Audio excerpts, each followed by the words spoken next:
Perfect. So, hey, what's up for everyone on the replay? I hope you're having a great day. Let's start the stream off by doing a quick portfolio update, and then I'll share with you the new stocks I just bought for the first time ever, and then we'll analyze all the stocks that you guys have in the chat. So, yeah, I hope you're having a great Sunday, and we'll start this off. Let's go over my Robinhood portfolio first. I love being fully transparent. I'll share with you my lifetime gain, all my stocks, portfolio returns, anything you want to see, just ask in the comments or in the chat, and I'll show you. So yeah, here's my dividend only portfolio. I keep it simple. I just got 7 stocks in here, and this is my lifetime gain on every stock. So the only company we're down on is McDonald's, and on Friday I bought a 1.2 shares more of McDonald's. They're a boring company, but I love their fascinating real estate royalty business model.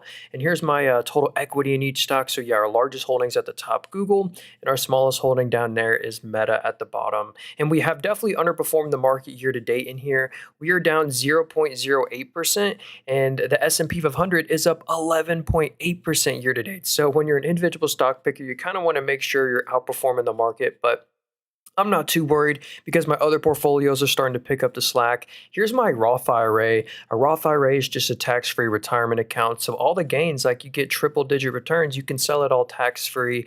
And I keep it simple in here too. I got 4 stocks. We're slightly down all time. We started this just over a year ago. We're down 0.61%. And yeah, we're trying to bring the growth back in here. So yeah, those are those two portfolios. And what's good, Tom, Malik, Sure Shot, Louise? Hope everyone's having a great Sunday. What's up? I see Synopsis. What's up, BR? So here's my Mumu portfolio. This is the account that's led us to outperform the market because our Robinhood account has not outperformed, but our Mumu account definitely has. So return money weighted year-to-date gains, we're actually up 52% versus, of course, the S&P 500 up 12%. So not too shabby. And these are the stocks that we own in here. Now, I call this in the top left my buy and never sell portfolio because once I buy a stock in here, I'm literally not allowed to sell it. So if you go like look a year ago on my channel or come back in a year in the future from now, I will have not sold any of these stocks, even though I'm up like 300%, 15K on Comfort Systems, 600% on Powell. We are not allowed to even sell or trim one share. We got a diamond handed. So it's kind of a unique portfolio. We did do some recent buying last week. We bought a share of Amphenol, ticker symbol APH. Even though we're up 110% on the stock, I don't mind buying more, even though I'm up a bunch. Same with the other Moog right here, MOG.A. There's my little buy order right there. I bought another share of this company too. And then finally, we have our Webull portfolio, and this is where I just bought a new stock for the first time ever. Here's our best performers, and here's our lifetime gain. All time since inception, we're up 33% or $5,000 in here. Our Mumu portfolio, our lifetime returns in the middle, $28,000. So that's obviously been our best portfolio. And here are our big winners. Like we got some popular names like AMD, Robinhood, Microsoft has been great, SoFi, Reddit. And then here are some of our losers. Like we're down on AppLovin and PSIX. And AppLovin is one of the stocks I just loaded up on. I bought another share at 303 a share, literally on Friday. And another stock that I just bought for the first time is actually MYRG Group. I've never previously owned this company besides on Friday. They got a 25 forward PE, no net debt at all. Like they could pay off all their debt in zero point 0.1 years. So pretty fascinating company. They do all the complex electrical work for data centers and utility companies. So okay, let's see what stocks you guys have in the chat here, and then we'll deep dive into some of the stocks that I bought in a minute here. I see a lot of good suggestions here. I saw like Synopsys. I think that's the NVIDIA holding. Let me just double check right here. You know, NVIDIA is so big, they own a bunch of individual stocks, and yeah, here they are. They actually own Synopsys as 4% of their portfolio. They own Intel or part of them. They own part of Intel, SpaceX, CoreWeave, and Synopsys is another one. I forget what they do exactly. So let's go figure out what exactly they do. Wonder if there's any news. Analysts forecast 40% revenue growth. So they're about to report earnings on August 26th, so in 3 days. So the AI earnings outlook, it says their Synopsys delivered robust revenue growth driven by AI demand and the Ansys acquisition. Okay, so Morningstar says they're undervalued. Structural tailwinds in AI driven chip design, increasing semiconductor complexity, and strategic expansion into system simulation will drive long term value growth. I would be a little worried about the forward PE. They traded 78 times next year's net income, so that still, they're not exactly cheap, but actually the forecasts look pretty good. The net income, well, looks like they had a one time adjustment. We should look at the EBIT. Earnings are going to grow from 822 to $1 billion. Revenue's growing from 2.25 to 2.55. So a nice little revenue growth there. Yeah. What's happening? So their gross margins fell 10% year over year. Net margins fell as well. So that must explain why the stock is, done so bad. They're lower than they were 3 years ago. And it's kind of starting to make sense why. Looks like, yeah, you're right. They're right. They did do some sort of acquisition back a couple quarters ago. So that's probably what has fueled this revenue growth. So it's not organic revenue growth, but it's still growth nonetheless. Hmm. I don't know. I get a weird feeling about this one. I would be cautious because this valuation does look expensive, but Morningstar says they're undervalued. Structural, you know, uh, tailwinds from complex chip designs and stuff like that. And hey, what's up? Good afternoon, SFG and Malik. So, what do you think about Maztec or versus MYRG? So let's look up Maztec right here. And hey, what's up, Theo? How about CDE? Yeah, we'll check out CDE after this. So here's Maztec. Someone says one day the US debt will end badly. Milk it as long as possible. Hey, I agree, but I think we are still very far away until the Ponzi scheme collapses. It can just keep going for a long time. So here's Maztec right here. Yeah, they actually look very similar. They're on a very similar downtrend as MYRG. Let's figure out what they do. So clean energy and infrastructure, power delivery, communications, and pipeline infrastructure. Pipeline infrastructure is up 19% year over year. Clean energy is up 43% year over year. Actually, that's some nice growth. When we combine all the businesses, revenue grew 23% year over year. Yeah, to a new record. That looks great. Revenue is 4.37 billion, grew 23%. And let's check out the net income on that. If we get this to load right here. Wi-Fi, please. Hey, yeah. We'll look at AppLovin after this. That's another stock I just loaded the boat on. So, okay, there we go. Revenue grew 23, but the net income grew by 61. What does that mean when the net income's growing faster than the revenue? Well, that's margin expansion. Net margin's now at 3.3. That's still a low margin, but it's growing very nicely. Yeah, gross margins are up, net margins are up. And let's zoom out on the net income right here. I mean, it's not crazy much higher than it was in 2020, but it's good to see that the growth is finally back. What does this say right here? Power investment map. Oh yeah, here I guess they got the nuclear CEG right here. The midstream though, this is where FLN or huh. Anyway, I don't know what all this is about, but anyway, pretty cool stock actually. Let's see what the valuation is. They trade at traded at 34 forward PE, so they're a little more expensive than MYRG, but honestly, they seem solid. I don't really have any complaints about this one. So this company is called Maztec, and looks like the largest shareholder is George Maz. Oh, I'm so sorry. Okay, so Maztec, kind of interesting there. So let's pull up CDE stock. What's up, Theo? And then we'll check out Eli Lilly, and then AppLovin. And what's up, John? Shout out the member. Good to see you, man. And Eradicator. And First Solar. Yo, First Solar is by far my favorite solar stock ever. We'll definitely deep dive into them. So here's Coeur Mining. I don't remember what this company does. Is it like a gold? Yeah, so this is a gold mining company. These are the names of their gold mines that they own. And let me just double check. So yeah, this is a gold and silver stock, precious metals, specifically gold. So let's see what the net income is. Yeah, they're printing net income. So basically, this could be a way to play gold. Instead of buying the commodity gold, you could buy this stock right here, and it potentially pays a dividend. Let's actually compare it to the price of actual gold. So yeah, as you can see, it rhymes together, but I notice when I zoom out, whenever gold goes up, it looks like CDE actually goes up more. So maybe it's a high beta gold play. Do they pay a dividend? Yeah, you get a small 0.1% dividend, a 23 forward PE. So yeah, this is a way if you want to play the commodity of gold. And geez, looks like they have a fortress balance sheet, and the assets just jumped up a bunch by 10 billion. So I wonder if they did an acquisition. I don't know if they did. The free cash flow is insane. Holy schmoly. Anyway, yeah, some cool gold stock. So next up, I saw, oh yeah, MYRG. Yeah, well, check out Eli Lilly first. So this is the company that owns Zepbound. There is massive growth because of their weight loss prescriptions. They have a bunch of other prescriptions too. Let's see if there's any weekly news. No, no real news around Eli Lilly right now. But their core weight loss prescriptions actually are more effective than Ozempic and Wegovy. So they have a more successful weight loss product than Ozempic, which their patent's about to expire for that. But so their cardiometabolic portfolio, including Zepbound, fueled revenue growth and exceeded expectations significantly. So yeah, that's their weight loss prescription. Looks like Morningstar's a little more bearish. Let's see what. Yeah, so this forward PE does. I would not really buy this stock at an all-time high. I put it on the watch list, but now is not the time to buy significantly. This is what kind of Morningstar is saying. They're saying they're a little overvalued, while the explosive growth of its weight loss portfolio and the innovative clinical pipeline will drive long-term value growth. Current market momentum and excessive optimism has pushed the stock ahead of its intrinsic value, necessitating caution regarding upcoming pricing headwinds and intensifying competition. I do think GLP-1 weight losses are going to be more commoditized in the future, but they have phenomenal net income forecast. This was a record this quarter. Last quarter was 7.4 billion. If we zoom out, that's what you want to see. I mean, they're absolutely a money printer with incredible margins too. Over 30% plus net margins. So for every $100 that comes in, they're keeping like $32 after tax. But check out the forecast. They're about to do 8.7 billion in net income. Net income has never been close to 8.7 billion before, so there's still a lot of growth in EPS, net income growth they're about to experience. The revenue, the sales, the lifeblood of the company grew 47% year over year.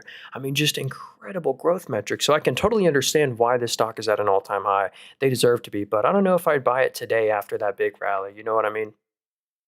It's in an ETF.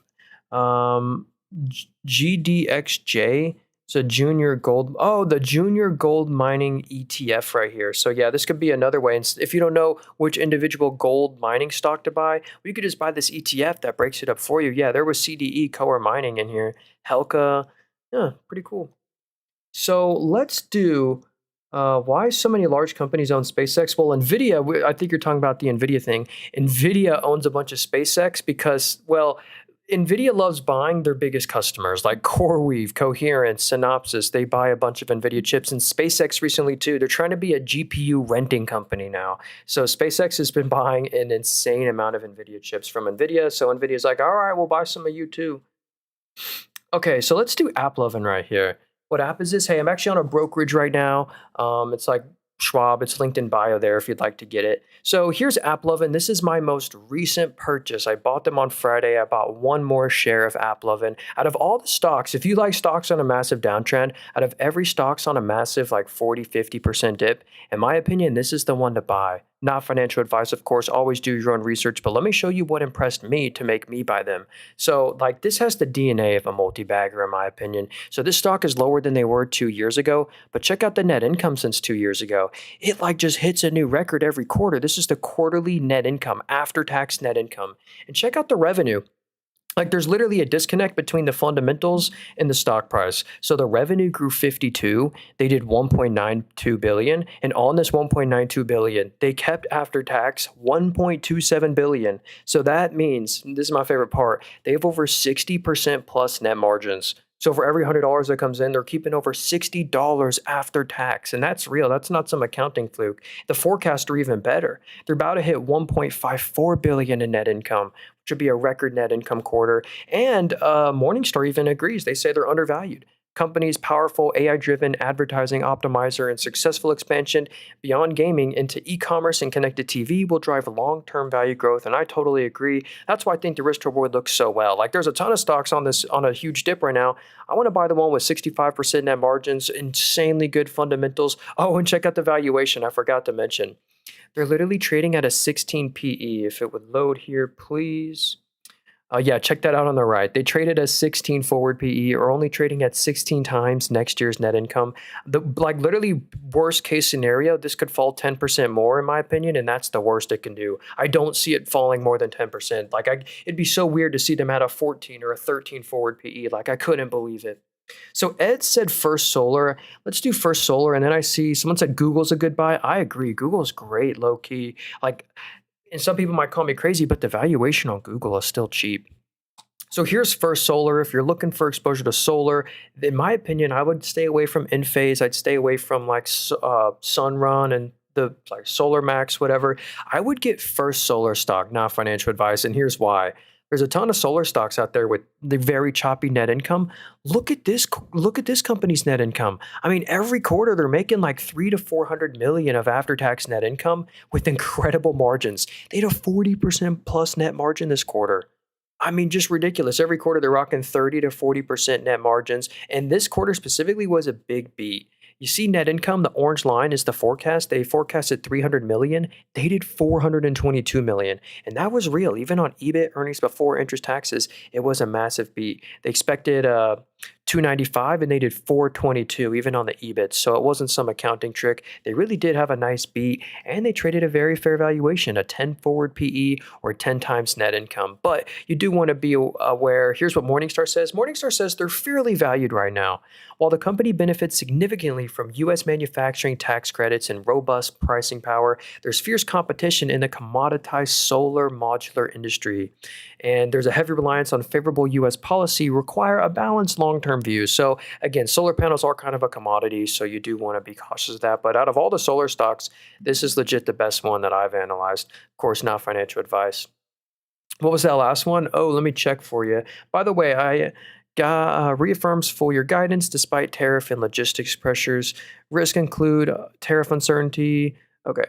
So the last stock we looked at, that was AppLovin and ticker symbol APP. Actually, my most recent YouTube video, I literally uploaded 2 hours before I started the stream, was a deep dive into AppLovin. I think you'll like it. By the way, if that's the best way to support me, if you'd like to, check out my YouTube. Just type into YouTube Nathan Robert and you'll find it. Okay, I'm a little behind here, so I apologize if I'm missing out on some stocks. Hey, thanks. Yeah. What's the best copper ETF? I don't know about the best copper ETF, but if you're looking for a pure copper commodity play, wow, every time someone mentions copper, I always mention this stock right here. Wow, they're at an all-time high on Friday. So that's pretty ridiculous. And let's see what the net income was. So yeah, I mean, they print net income every quarter. You know, it's a commodity, but they're making like a billion in net income every single quarter, and the guidance is the best part. Look at the orange line. The net income is about to hit 1.3 billion in 2 quarters. Revenue's growing from 5.6 to 8.9. I mean, just incredible growth. But it is a commodity. But okay.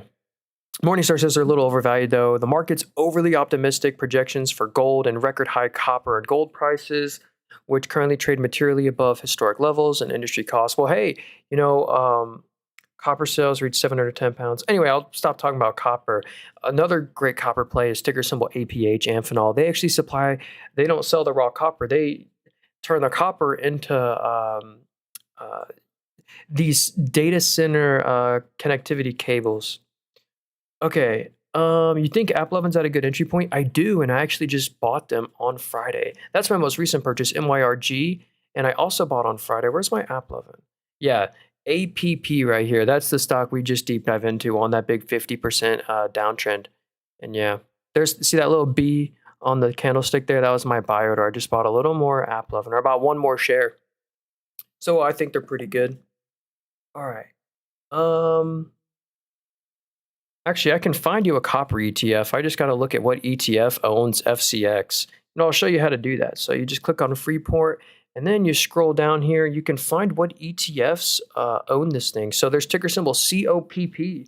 This is the copper mining ETF right here. So, and yeah, the largest holding of that is Freeport. So there you go. Maybe, or the BlackRock, maybe the BlackRock one. XBM stock could be another copper play. I have no idea. So, Nick says Goldman Sachs. You know what? Let's do this bank right here.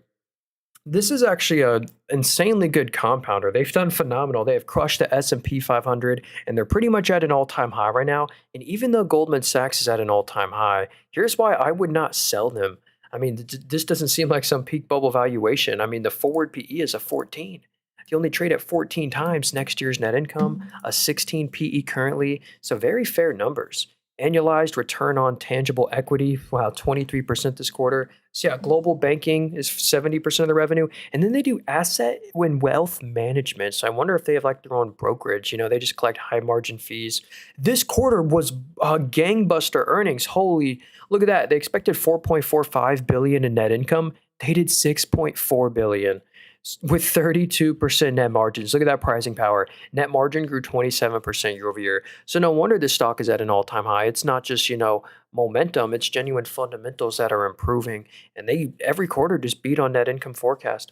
And they're at a 14 forward PE, and I think they pay a dividend too. So here's the crazy part. This stock is at an all-time high even if you were to buy today. Man, I guess my Wi-Fi really isn't working with me today. So I'm sorry about that. Okay, so even if you buy it today, you get a 1.65% dividend. If you're getting 1.6% of your money back just in a dividend every year, on top of the stock price appreciation, they give you like 7% of your money back in stock price appreciation. So pretty cool company there. All right, can we? Yeah, dang, my Wi-Fi, it's like crashing on me right now. It says the bit rate isn't. Well, hopefully it isn't too bad. Sorry if it's lagging. It's my fault. So well, there goes the stream. I don't know if anyone can hear me, but the stream just got taken down because of the Wi-Fi. Jeez Louise. Okay, I think we're back. Sorry for the lag. The kilobyte uploads speed is very bad right now. So I might have to like go reset my router or something and stream later. By the way, if you are enjoying this, please leave a like. And I'll be trying to stream later today for sure if I can't get this to fix in a couple minutes, which sucks because I'm having a great time streaming right now. Okay. Okay, I'm not sure if anyone can hear me on TikTok or YouTube, but hey, please hit the like and follow if you're new. I sell nothing. I have no course book. I'm just on here giving my opinion. That's not financial advice. So someone said, I think we're good now. It says the kilobytes are good. So cool. So here's WYFI white fiber stock. I have not heard of this one. Actually, I have, but I forget what they do. So they do cloud services. I wonder if that is like a smaller AWS. They have phenomenal revenue forecast. So the revenue is going to hit 55 million in 2 quarters. Let's zoom out on the revenue. So yeah, this was record revenue this quarter, $28 million this quarter. It's never been higher before, up 54%. And the analysts are forecasting 55 million. And they're only going to lose $300,000. One thing I am a little worried about when I click on net income here, they are losing a lot of money every quarter. 10 million, but it looks like they're only going to lose 300K. It looks like you're buying this company as they're getting net income positive. So yeah, the whole company in the top right is worth 804 million. When you're worth $800 million and you lose, 15 mil, 12 mil, 15 mil, that's a couple percent of the whole company, a couple percent of the whole market cap. And it looks like they've really leveraged up. A year ago, they had like no liabilities. Now the liabilities have stacked up. I wonder if that's because they're investing a bunch in the future. Looks like Bit Digital is the biggest shareholder. Isn't that like a Bitcoin mining company? Anyway, I think they might just own a bunch of GPUs. Oh, look at that. Looks like all the revenue is in Iceland. So it's like a international cloud play or something like that. Anyway, I would be a little cautious with that one. All right, let's see what's next here. Brian Paul, what's up, man? Good to see you, dude. He says GFS stock, GFS. And then we'll look at Meta. What's up, Emperor Penguin? Is Meta really going to be fined 1.4 trillion? No, I don't believe so. Or I just don't, they will not. And what's up, Marks? Yeah, well, look at SBET. Shout out the member, Mark. Again, sorry for all the lag. We're fully back now, so I apologize for all that. What's up, MC? I hope everyone's having a good Sunday. If you are enjoying, please hit the like. That'd help out the stream. So here's GFS, Global Foundry stock. Let's see what they do. Manufacturing, or let's just zoom out down here. So yeah, manufacturing services, that's 88% of their revenue. They're also in technology services. Well, how's that growing? So the growth is a little slow. Yeah, if we zoom out, the revenue is actually lower than it was in 2022. So I wonder if we look at the stock price. Yeah, so look at that. The stock price is also lower than it was in 2022. And that's simple math. The market cap can't escape this level because the earnings haven't grown since that level. So they're trading at the same valuation as 2022 because the numbers are the same.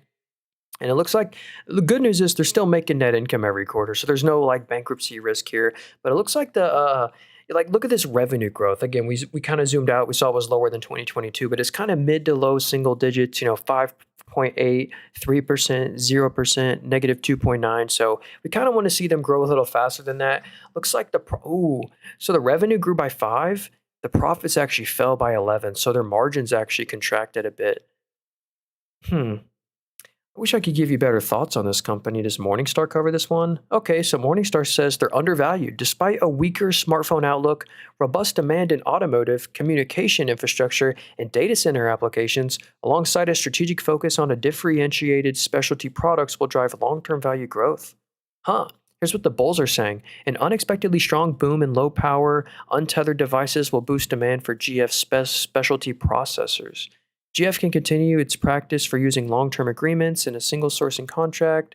Non Chinese potential entrants are dissuaded by high capital requirements and lack of talent. It seems nichey.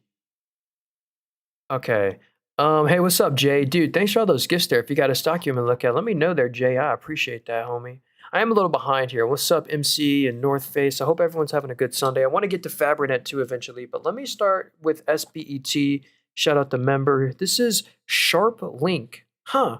Unfortunately, if we zoom out, the stock has not done too well. You know, oh wow. So in 1997, they were $17,000 a share, and now it's $7 a share, and they're only worth $1.7 billion. Let's find out what this company does because I have not heard of this company before, and the stock price does look a little scary. So it's an Ethereum treasury company. So I wonder if they just move with whatever the price of Ethereum does. And I know, yeah, crypto this past week, yeah, it looks like this looks just like the little Bitcoin Ethereum rally. So I wonder, like, here's kind of how you value these. You see how much Ethereum they own, like the value of that Ethereum, and then you compare that to the market cap. Oh my goodness. The Wi-Fi today. I mean, today is just not great for me. That is unfortunate.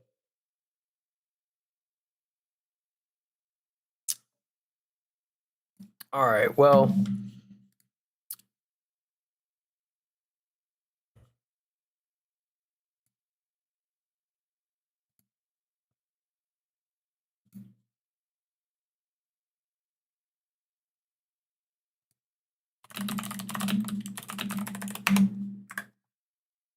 okay. I think we're back. It says we're back. Man, I don't know what else to say. I'm sorry, guys. The Wi-Fi is just not with me today. So I'm gonna get to everyone's stock before I go here in the YouTube chat. I appreciate y'all sticking with me if you're still here.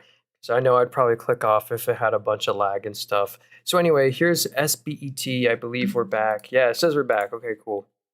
So yeah, Ethereum Treasury Management drove revenue growth, which is 96% of the revenue, and they made 11 million mainly from staking and yield strategies. So yeah, Ethereum's cool because you can stake it and kind of earn a yield on it. So anyway, I wish I could give you better thoughts on this company. I guess you just want to value this one off the net asset value of the Ethereum, and I guess they earn a little stake yield on it. Anyway, sorry about that. So next up, again, I don't know. Okay. Thanks, John. I appreciate you. So how is UMAC looking? Let's look at UMAC. Then we'll look at Taiwan Semiconductor, and we'll look at AppLovin too. Hey, you'll love my most recent YouTube video. I just did a huge deep dive into AppLovin. We did one at the beginning of the stream too. So I'll come back to them in a minute. But I love AppLovin. I think the risk reward is super freaking good. So here's Unusual Machines. I think it's some aerospace company. So reports 680% revenue growth, narrows net losses amid supply chain issues. So there was a recent like government thing. Oh my goodness, someone has to remind me of the news. There was some sort of government thing where the government banned, they're like boosting US manufacturing for drones, something like that. So let's see what the revenue growth is. Yeah, insane revenue growth, or specifically this quarter was a big beat. They expected 9.1 million, they did 16 million, so a huge beat on revenue. And the forecasts are good too. It's going to grow from 4.9 million on the left all the way to 19 million. So they're going to be doing close to 100 million of revenue a year.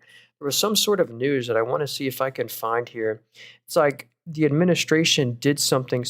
Yeah, so drone stocks jump after administration targets imports with tariff. Okay, yeah, that was the news. So all internationally manufactured drones have a huge tariff. So this is boosting U.S. drone manufacturing.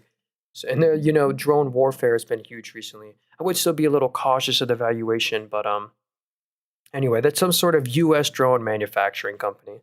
So let's do Fabrinet. Yeah, I meant to get to that one. What's up, Rika? So here's Fabrinet. Looks like they had a big gap down. I know their connectivity cable business is doing amazing, but they're in so many business industries. Like, check this out.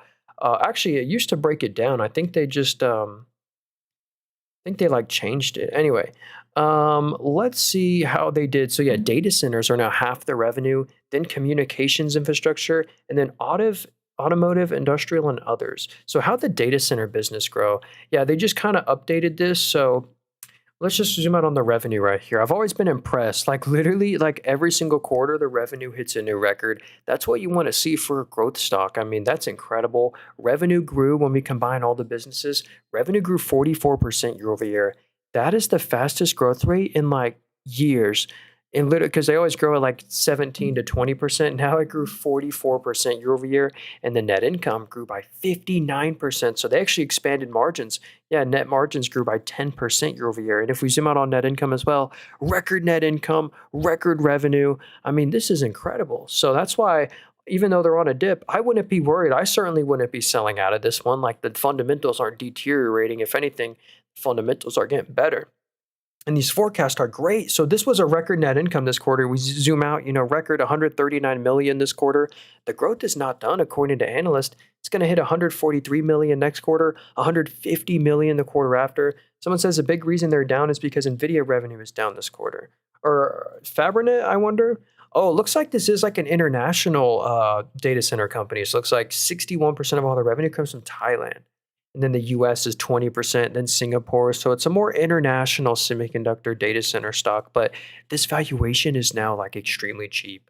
I mean, I'm talking a 24 forward PE. That's now cheaper than the S&P 500. Where are they headquartered? They're headquartered in the Cayman Islands. So, let's go check their tax rate. I don't think they pay taxes if I had to guess. Yeah, I'm assuming they don't because look at this. Before tax, um, before tax, they made 134 mil. After tax, they made 139 mil. I'm guessing because they don't pay taxes and they earn interest on their cash. Let's see if we can. Or I don't know if maybe they do pay tax. I don't know. They're headquartered in the Cayman Islands, so 24 forward PE. Some of these internationally listed stocks usually do trade sometimes a little cheaper, but those financials were great. ALNY, someone on your live stream talked about it, and it looked interesting. So let's check it out. Oh yeah, this one is on my watch list. So let me find out what this company does again. Is this that they own a bunch of prescriptions. So, and I guess they also collect royalties on it. They are in a bit of a downtrend right now, but they own a prescription called Amvutera. And check out the growth of this prescription. I mean, it's up 105% year over year. After grew 113, after grew 75, literally growing triple digits for the past 5 quarters in a row. Then they have some other businesses like this prescription that's up 11% year over year. Looks like they're even collecting some royalty revenue, which is all like 100% margin. Their royalty revenue is up 79% year over year. So pretty incredible stuff there. Let's see what their revenue and net income is. So yeah, if we zoom out, that's what you want to see. I mean, that's incredible revenue growth. Revenue's up, all businesses combined, 66% year over year. Net income was 164 million. So yeah, they rocked in like 12 to 20% net margins every quarter. They had a one-time adjustment back there. So honestly, let's see what the valuation is. So this company trades at a 27 forward PE. That's actually fair. Like even though they're on this massive downtrend right now, they're trading at a fair valuation. So Morningstar says they're undervalued. So despite a near-term reset in growth expectations for its ATTR franchise, the company's proprietary RNA technology and strong patient uptake of its key prescription Amvutera will drive long-term value growth. I wonder if Morningstar actually gives some analysis here. So the Analem's Nobel Prize winning technology and massive intellectual property in RNA inference helped the firm create an entirely new class of therapeutics for difficult to treat diseases. Onpattro is the first approved RNA interference therapy. In addition to its first mover advantage, Anlim is expected to reach ATTR amyloidosis with next generation. Anyway, some sort of cool healthcare company. Hopefully that was kind of helpful there. Thanks for the suggestion. So J Lamb says, GE Veranova. Yeah, and what's up, Michael Anthony? 1234 guinea pigs and new M. Why Mumu, not Robinhood? Mumu is way better for analyzing stocks, and I do have Robinhood as well. I have a bunch of brokerages. I got Robinhood. I've used all these for years. I've used Robinhood for years. I've used Webull brokerage for years, and I've used Mumu, the app I'm on right now, for years. And if I was going to get a brokerage, I would get Mumu. And if you'd like to get it, I actually have it linked in bio. My favorite app to buy and sell stocks. I'm completely free, lower fees than Webull. It's no fees, no commissions at all. So yeah, if you want to get this brokerage I'm on, it's linked in bio, linked in description. So let's do GE Veranova. I love some of the tools like there's so many AI like tools that are great that I use. So here's GE Veranova. This is the company where every single data center that's built right now has two backup diesel generators under it. That's because if the electricity grid goes down, it costs millions of dollars a minute for these data centers to be offline. So they all have backup generators, and those are produced by GE Veranova with over a $400 billion backlog. Morningstar says they're fairly valued.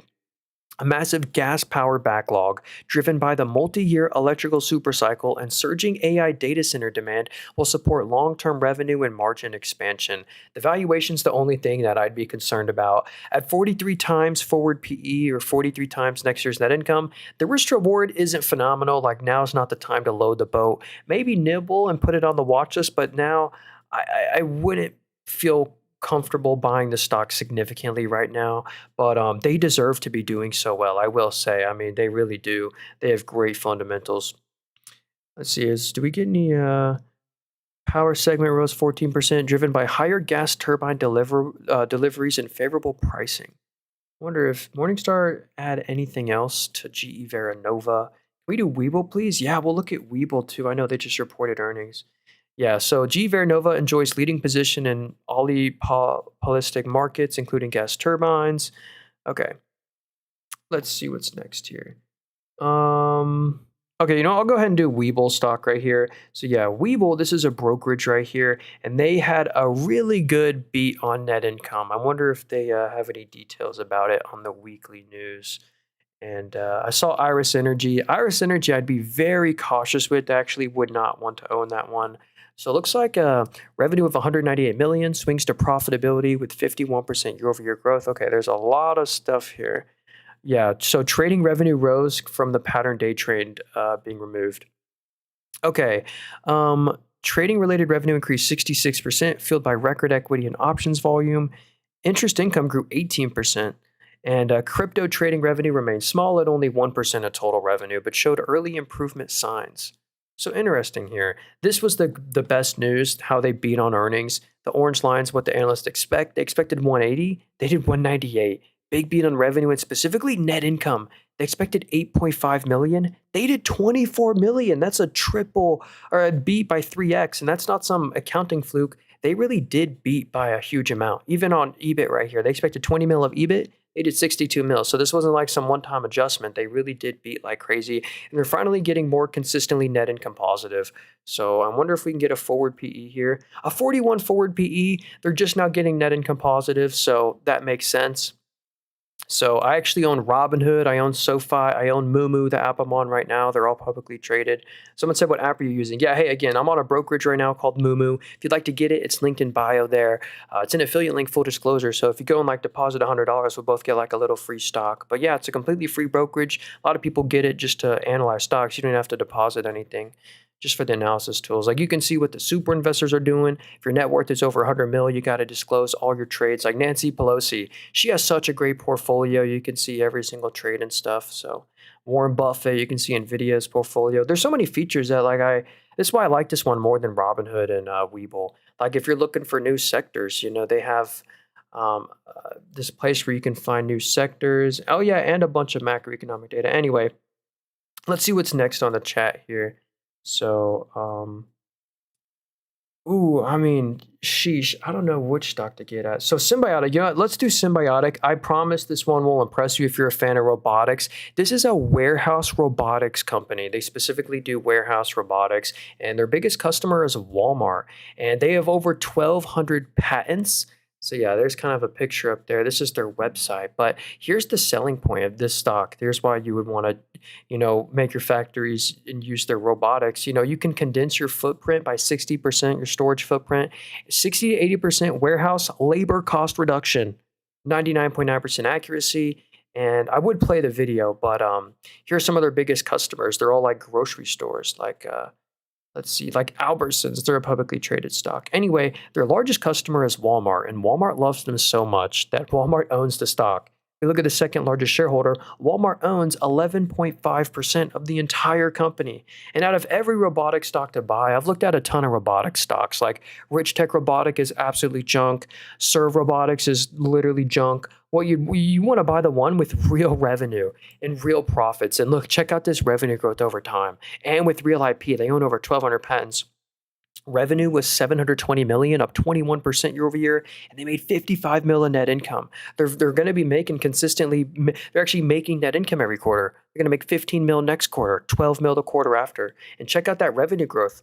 On the left, the revenue was 629, and on the right, it's going to grow to 816. So yeah, that's a cool little warehouse robotics company. I try to keep it quick. I only try and spend 1 minute on each stock because I see so many in the chat here. I really want to get to everyone's stock, and I apologize if I can't get to all of them. Someone said Zimbiotic, or not. Someone said Zim shipping. We're not going to cover this one because they're actually being acquired, so there's not much to really talk about here because a company is acquiring them, and for like $30 a share. So if you buy it today, the max upside is like $2. So if you like that industry, you could buy ticker symbol GSL, Global Ship Lease. That one's pretty cool too. What site is this? Yeah, hey, again, I'm on a brokerage right now. It's my favorite app to buy and sell stocks on. Crypto, prediction markets. If you want to get it, it's linked in bio there. Okay, so next up, okay, again, remind me to get to Alibaba. Hector says MRVL. Let's do Marvell. And Vistra Energy. What's up, Michael? One stock to buy and hold for the rest of 2026. I think AppLovin, ticker symbol APP. Yeah, we got to get to Vertiv too. So here's Marvell Technologies. They now just announced that they're going to be manufacturing TPUs for Google. I wonder if we can find that news right here.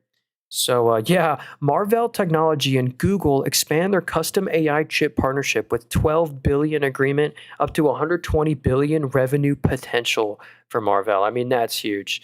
So yeah, they're actually gonna buy Google stock apparently. Huh. Anyway, so yeah, Google's TPUs, they're manufactured by Broadcom and now Marvell as well. So they also provide like fiber optics for NVIDIA. NVIDIA gave them a shout out, said they're going to be the next trillion-dollar company, which I don't know about that, but let's see. Recent acquisitions and strategic partnerships with NVIDIA, strengthened growth prospects. Okay. Anyway, Morningstar actually says they're undervalued right now. Didn't see the link. Really? Is it not in my bio? Unless TikTok took it out. Yeah, links in my bio there if you want to get this app I'm on. So anyway, Morningstar says they're undervalued. A strong position in optical chips, accelerating custom AI silicon deals with major hyperscalers like Google and AWS. Oh yeah, Amazon's a customer as well. And an expanding data center networking portfolio will drive long-term value growth. The only thing I'd be cautious is the 96 forward PE. So they trade at 96 times next year's net income. It's not exactly some cheap stock, but check out the growth.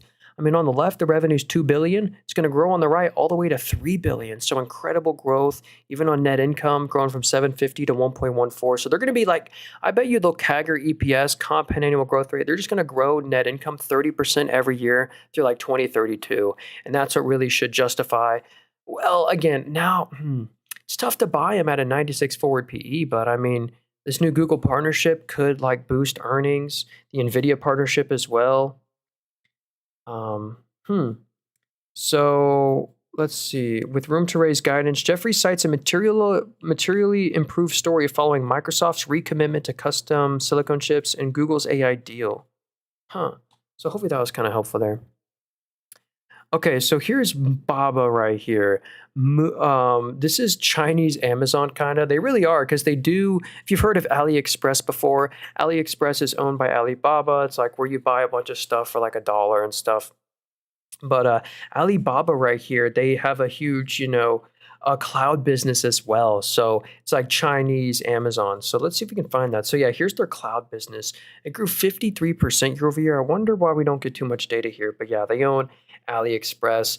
And we've converted the currency to US dollars because they're not a US listed company. They're an ADR, but we've converted their currency to US dollars. They did 39 bill of revenue this quarter, and they're making good net income every quarter. I mean, it's kind of a little choppy, like the net income's lower than it was in 2020, but I mean, they're still making billions of dollars a quarter, and I'm sure there's some news around there. Alibaba restructures into four businesses, integrating cloud with chip unit, consolidating e-commerce business. Alibaba divest gaming unit, Interactive.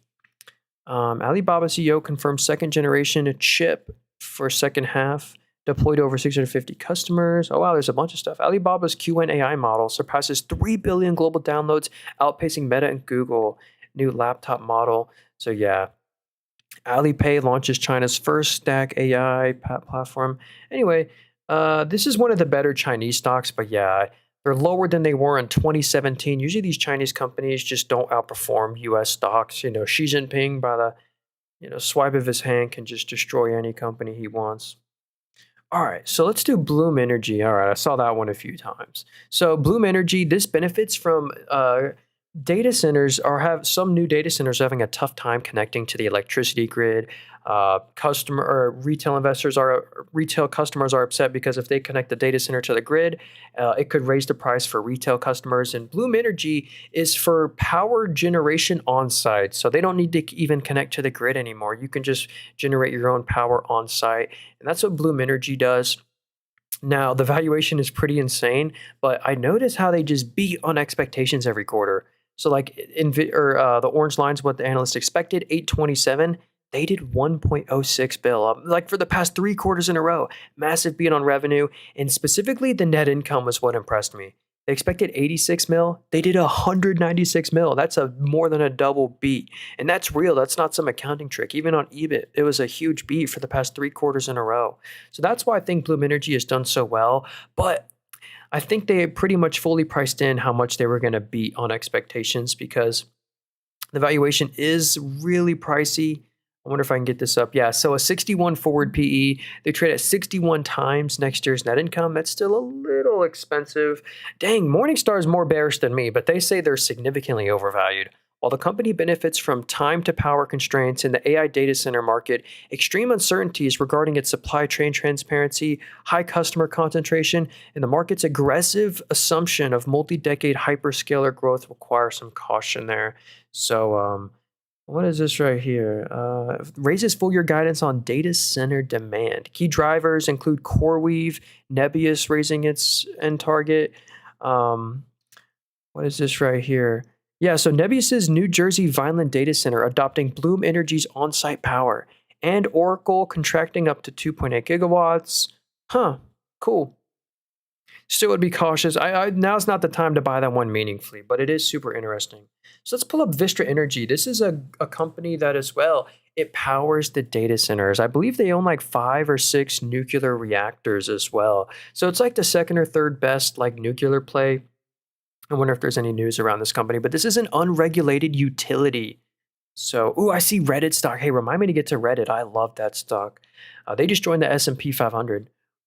So here's Vistra Energy right here. So they just sell power to data centers and retail customers, and they're at a utility type multiple. They trade at 23 times net income and only 13 times next year's net income. That's why it's like hard to be bearish. I mean, even after this huge rally, only at a 13 forward PE or 13 times next year's net income, I don't see it getting much lower. Like it'd be weird to see them at like a 10 forward PE or something like that. So maybe this could be an interesting one. I do notice the revenue is a little choppy. Like looks like the revenue fell 5.5% year over year. The last quarter it grew by 43.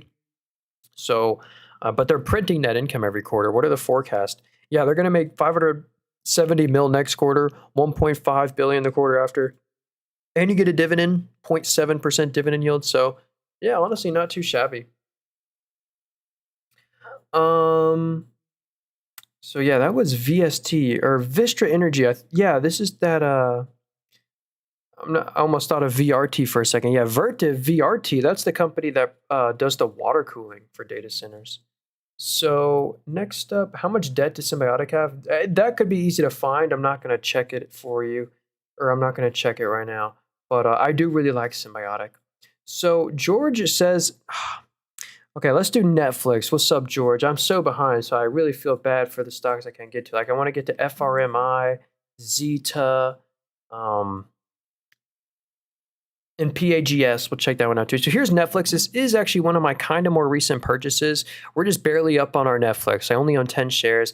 And I've always been a believer, now's not the time to buy Netflix meaningfully. Like if you want Netflix as 5% of your portfolio, don't make it 5% of your portfolio today. But in my opinion, make it like 0.5% or 1% because I like the business model. They just successfully rose prices by $1.99 a month. So I don't know about you guys, but we're not canceling our Netflix subscription after they just rose prices by $1.99 a month, and that's pricing power right there. So yeah, there's a lot of cool KPI metrics. They got 301 million premium subscribers, and they make an ARPU, average monthly revenue per paying membership, $11.69. I bet you that's about to go up by $2 a share, or at $2. So on the left, the net income's 2.4 bill. It's going to grow to 3 billion. Last quarter, they had a one-time adjustment because they ended up not buying Warner Bros. Discovery, and Warner Bros. Discovery went and was bought out by someone else. So Warner Bros. Discovery had to pay Netflix like a $2.5 billion termination fee. But just check out this revenue growth over time. I mean, this is what you want to see if you're just going to diamond hand a stock. And I love their subscription model business. It's very highly predictable. Um, Easy to forecast. The revenue just hits a record every single quarter. Revenue's up 13, and same with net income as well. I mean, check out this net income growth over time. I mean, they're printing like actually like 3 billion of after-tax net income a quarter. That's what it's going to be. 3.4 bill next quarter, 3 billion the quarter after. So they're going to be making over 3 billion net income a quarter, bunch of free cash flows. So yeah, I mean, they did. One of the reasons they're falling, they lost like 2% market share the past year to YouTube TV, which I love YouTube TV, or just like YouTube on a TV. But Morningstar says they're reasonably valued. Steady international growth and expanding advertising revenue will drive long-term value growth. Though a maturing domestic market and intense streaming competition require some caution. And I think that the fears are close to fully priced in at this 22 forward PE. Like I don't see Netflix going to like an 18 or a 17. Like that's why I like Netflix, but again, I only nibble on them. I wouldn't go crazy buying the stock. What's the recommendation? Hey, there is no recommendation. None of this is financial advice. Always go do your own research.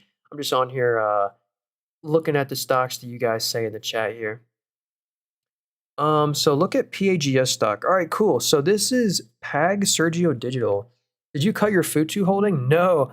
Actually, real quick, I'll show you that. I've actually been buying a lot more. So where's my Futu position? Yeah, here it is. I'm now green on my position. I was buying the dip way back here. You know, I was loading the boat, bought shares down here at 89. Yeah, about 5 shares at basically $90 a share. And now it's 123. I knew this stock was going to recover. They just had some really good earnings. If you're wondering what is Futu stock, that's this app right here. This is the app I've been using this entire stream to analyze stocks. It's my favorite brokerage. They just print money. So actually, again, if you want to get this app I'm using right now, it's linked in bio there, Moomoo, and they're even publicly traded.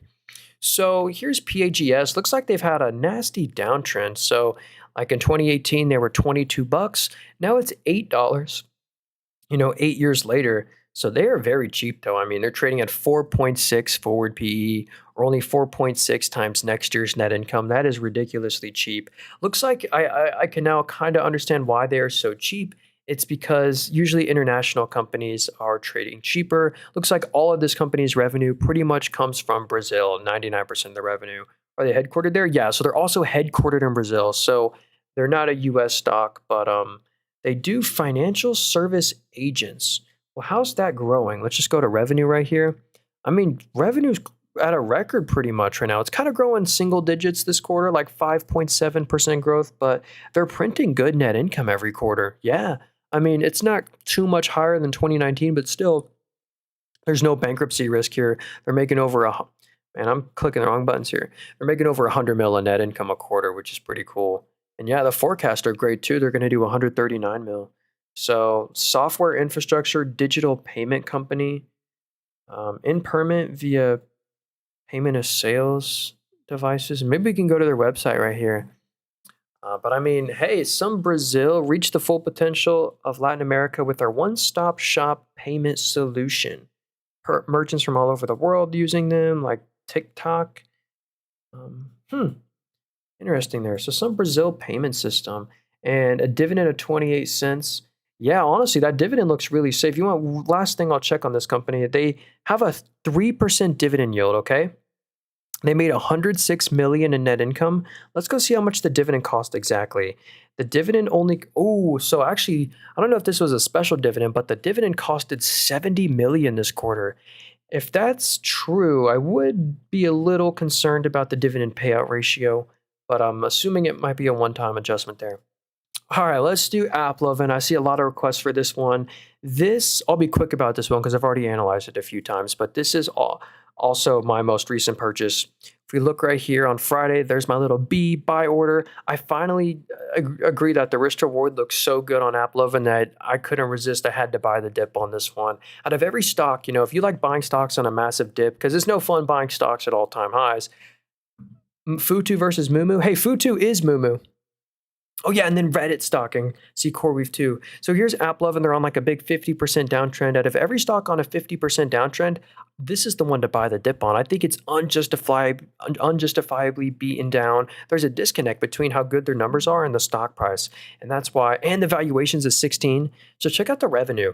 It was 1.92 bill, up 52%. On this 1.92 bill of revenue, they kept after tax 1.27 billion. I mean, the stock is lower than they were 2-3 years ago, but look at the net income the past 2 to 3 years. It's at a new record, 1.27 billion, and that means their net margin, they're I think they're basically a royalty collector. They have 60% plus net margins. So for every $100 that comes in, they're keeping $65 after tax, printing free cash flow as well. And the growth is not done. So net income this quarter was a record 1.27 billion. Check out what analysts forecast: 1.36 billion next quarter, 1.54 billion the quarter after. Revenue is going to hit 2.3 billion. So I have no complaints about this stock, literally none. The forward PE is a 16.6. Literally worst case scenario, this could fall 10% more max, and I don't think it falls much lower than that. I don't even think it'll fall that much. I think the bottom is like pretty much now, not financial advice. But Morningstar even agrees they're undervalued. Great advertising company. So that's AppLovin, APP. So let's do Reddit next. This company just joined the S&P 500. A lot of people, when they hear Reddit, they think, oh, it's some meme company. But Reddit is no meme stock. They have incredible financials. Actually, Morningstar says Reddit's undervalued. Continued monetization gains driven by improved ad targeting and unique value of its user-generated data for AI training will drive long-term value growth. I believe Sam Altman just disclosed a huge stake in Reddit as well. But check out this revenue growth. This is the most impressive part. Revenue grew 61% year over year. After grew 77%. After that grew, where am I? After that grew 48%. I mean, they're just on a streak of growth. And on this 804 mil of revenue, they kept 252 million after tax. It costs nothing to run Reddit. They literally have 91% gross margins, and the net margins are now over 30%. Incredible. The free cash flow's up triple digits the past 5 quarters in a row. Net income's up triple digits the past 5 quarters in a row. And another thing that takes a ton of risk off the table is the fact that Reddit is debt-free.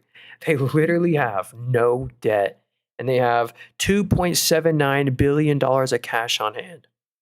So that's why I really like Reddit. No audio. Uh-oh. Did something happen? I've been having issues all day. I wouldn't be surprised if the audio.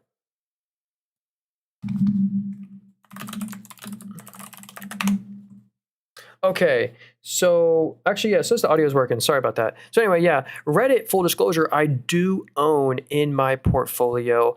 And I got 5 shares in them, nothing crazy. I got 5 shares of Reddit. I even bought a share. I even rose it was back down here. When Reddit was on this massive downtrend, I'm like, out of all again, this is another one where out of all the stocks in the downtrend, I want to buy the one on the downtrend that has incredible fundamentals like Reddit does, with no debt, 90% gross margins, 30% net margins, growing ARPU, average revenue per user, an insane amount. It's like known as one of the last real places on the internet. So, okay.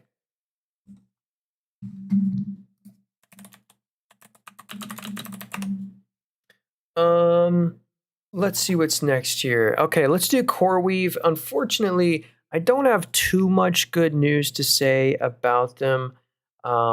But that's a big Nvidia holding. Nvidia's portfolio, they own Intel, SpaceX, and their third largest holding is CoreWeave. So what does CoreWeave do?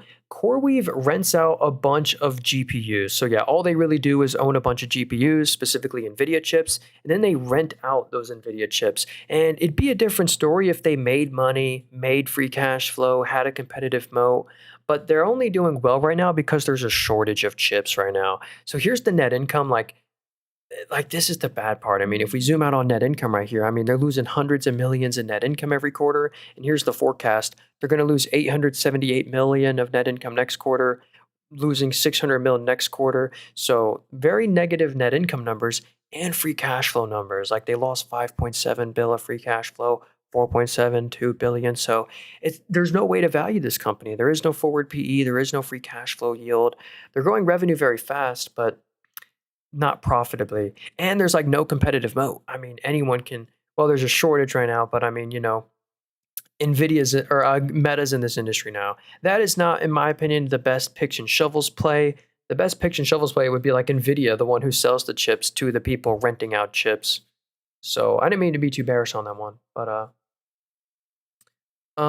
is this truth? Just in December, U.S. stock trading will be 24 hours. That would be super interesting. I don't know. I mean, I believe it with how fast technology. I remember before there wasn't even an overnight market. I remember when Robinhood was the first ever people to open up the overnight market where you could buy Google at 1 a.m. if you wanted to. Can you go over Walmart? So yeah, Walmart fell because they're lowering prices. They like lowered prices on like 10,000 items or something. I wonder if I can find that news. They call it like pricing rollbacks, something like that. Yeah, Walmart accelerates price rollbacks amid consumer financial pressure. Yeah, the retailer delivered more than 11,000 price rollbacks, up from 7,200. So what was the bad news here? So okay, it increased. So per trip spend increased only 1.1%. I wonder what the bad news was. Walmart reports earnings beat. U.S. comparable sales hit 6-year low following full year and Q3 guidance misses. Global e-commerce grew 23%. Marketplace search 52%. Membership income grew 17%. Yo, we just recently became a Sam's Club membership, and they own Sam's Club, which I love. Walmart to begin accepting Apple Pay and contactless payment expansion. That's cool. Walmart AI assistant Sparky sees 70% user surge. OpenAI partnership enables ChatGPT shopping integration. Walmart deploys automation across 3,100 stores. So Walmart, I like their net income. I mean, they're never going to go bankrupt. They print net income every quarter. Even in a recession, people still got to buy groceries. They're making 5 to 6 billion in net income a quarter. But it looks like this quarter they gave some weak guidance, and looks their earnings were slightly propped up from an IEEPA tariff refund. So full year adjusted EPS guidance both below consensus. Full year EPS and sales guidance were below consensus. So whenever you have a high forward PE, like, Walmart, before their earnings, they just tanked 10% after this. Before today, they traded like 45 times net income. Whenever you have such a high valuation like that, any slip up on guidance will send the stock down. I guess Morningstar saying they're overvalued. The market's expectation that high margin advertising and membership will permanently lift its operating margins above historical peaks is overly optimistic given fierce industry competition and persistent mixed headwinds from low margin grocery sales. So yeah. Anyway, I do like Sam's Club. Actually Costco I think has done better because they're a pure subscription play. You got to pay a subscription just to get into the store, and whether or not you go to the store every month, they're collecting that fee. And all right, let's see. Can you go over TNC? What is TNC stock? Is this called Tenant? TENNANT? Huh? We'll check that one out. Um, MicroStrategy and Meta. Yeah, if you're on YouTube stream, someone's saying there's no audio. Let me know if that's true. Maybe because it's working on TikTok. All right. All right, so here's TNC Tenant. I've not heard of this company before. Looks like they're below their 2014 stock price. That's over a decade ago. If you bought this stock a decade ago, you're down on your money. So they sell equipment, parts and consumables, service and other. In what industry do they serve? Specialty industrial machinery. Um, Detergent free and other sustainable cleaning products. Let's go to their website right here. I want to kind of get a better understanding of what they do. Okay, can we okay, proceed. Okay, yeah, I don't care. So, floor scrubbers, floor sweepers. Huh. So, service and maintenance. That's interesting right here. So, like you see these at like your college or your school or like over a ice rink. I don't know. They just like clean stuff. So, kind of, I don't know how I feel about this stock right here. Let's see how the revenue. Ooh, so the revenue growth is a little bad. I can understand why the stock is struggling. Like the lifeblood, the sales of the company only increased 1.6%. Last quarter, it increased 2%. That doesn't really beat inflation. The quarter before, it was a -11, -4, -4. But the net income is, ooh, look at how the net income is downtrended. It's way worse than what it was just 2 years ago. So that's why I would be a little cautious on that one. I hear you, audio works. Hey, thanks for telling me. Okay, cool. Yeah, I don't know what happened, John. Maybe you accidentally clicked a weird button. Puts on YouTube. Um, hey, Google stock is great. I love Google stock. Intel, will it go down more? That's another Nvidia holding. So let's check out Intel real quick. That one is really pricey. I mean, the forward PE is ridiculous, but basically, this is a company, the US government literally took a 10% stake in this to bring back US chip manufacturing because all of our most valuable chips, all the NVIDIA chips are produced in Taiwan, 6 feet away from China. And that's such a critical item that we need to manufacture this ourselves. So the government took a stake, 10% stake in Intel, and a bunch of US companies, as their way to spend hundreds of billion dollars in the US, has agreed to move manufacturing back to Intel. NVIDIA is moving some of their older series chip manufacturing to Intel in the US. Google also agreed to move some of their manufacturing back to Intel. Intel GPU prices surge up to 48% on rising memory costs and AI inference demand. Okay. Intel CEO, potential return to memory chip market. Okay. Anyway, let's see what this is the bad news, the valuation. So, NVIDIA trades at 22 times forward PE.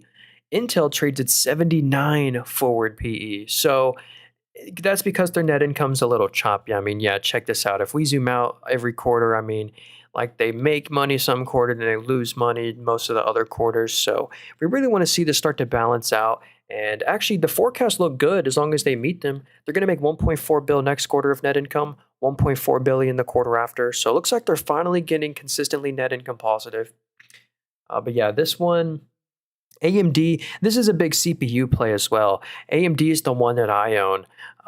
Basically, back here about a year ago, there's a change for how many CPUs are needed in data centers. It used to be for every 8 data center GPUs, you would need 1 CPU. Now it's every 2 GPUs, you need 1 CPU. So AMD and Intel specifically, they rallied at the same time. They both literally doubled on this news. In their CPU CAGR is going to be like 30 to 40%. Google collaborates with AMD on next generation 10th GPU or TPU development. AMD acquires Toronto-based AI chip startup, maker of single module accelerators. Anyway, I do own AMD, full disclosure, and that's one I wouldn't really buy right now. But AMD and Intel are cool.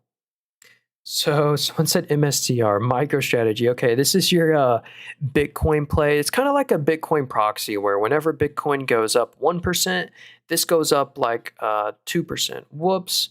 Let me pull up Bitcoin.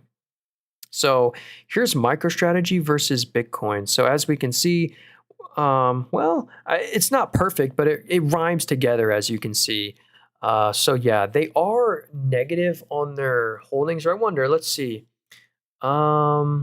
White House Crypto Summit, Clarity Act progress, and U.S. Treasury liquidity boost serve as catalyst for Bitcoin. Hmm. Strategy approves Bitcoin monetization amid debt. So anyway, I kind of rather just own actual Bitcoin. But yeah, this company, what they do is they just issue a ton of shares. Like if you go to the cash and financing activity, this number is positive if for two reasons. This number will be positive if they either issue debt or issue shares.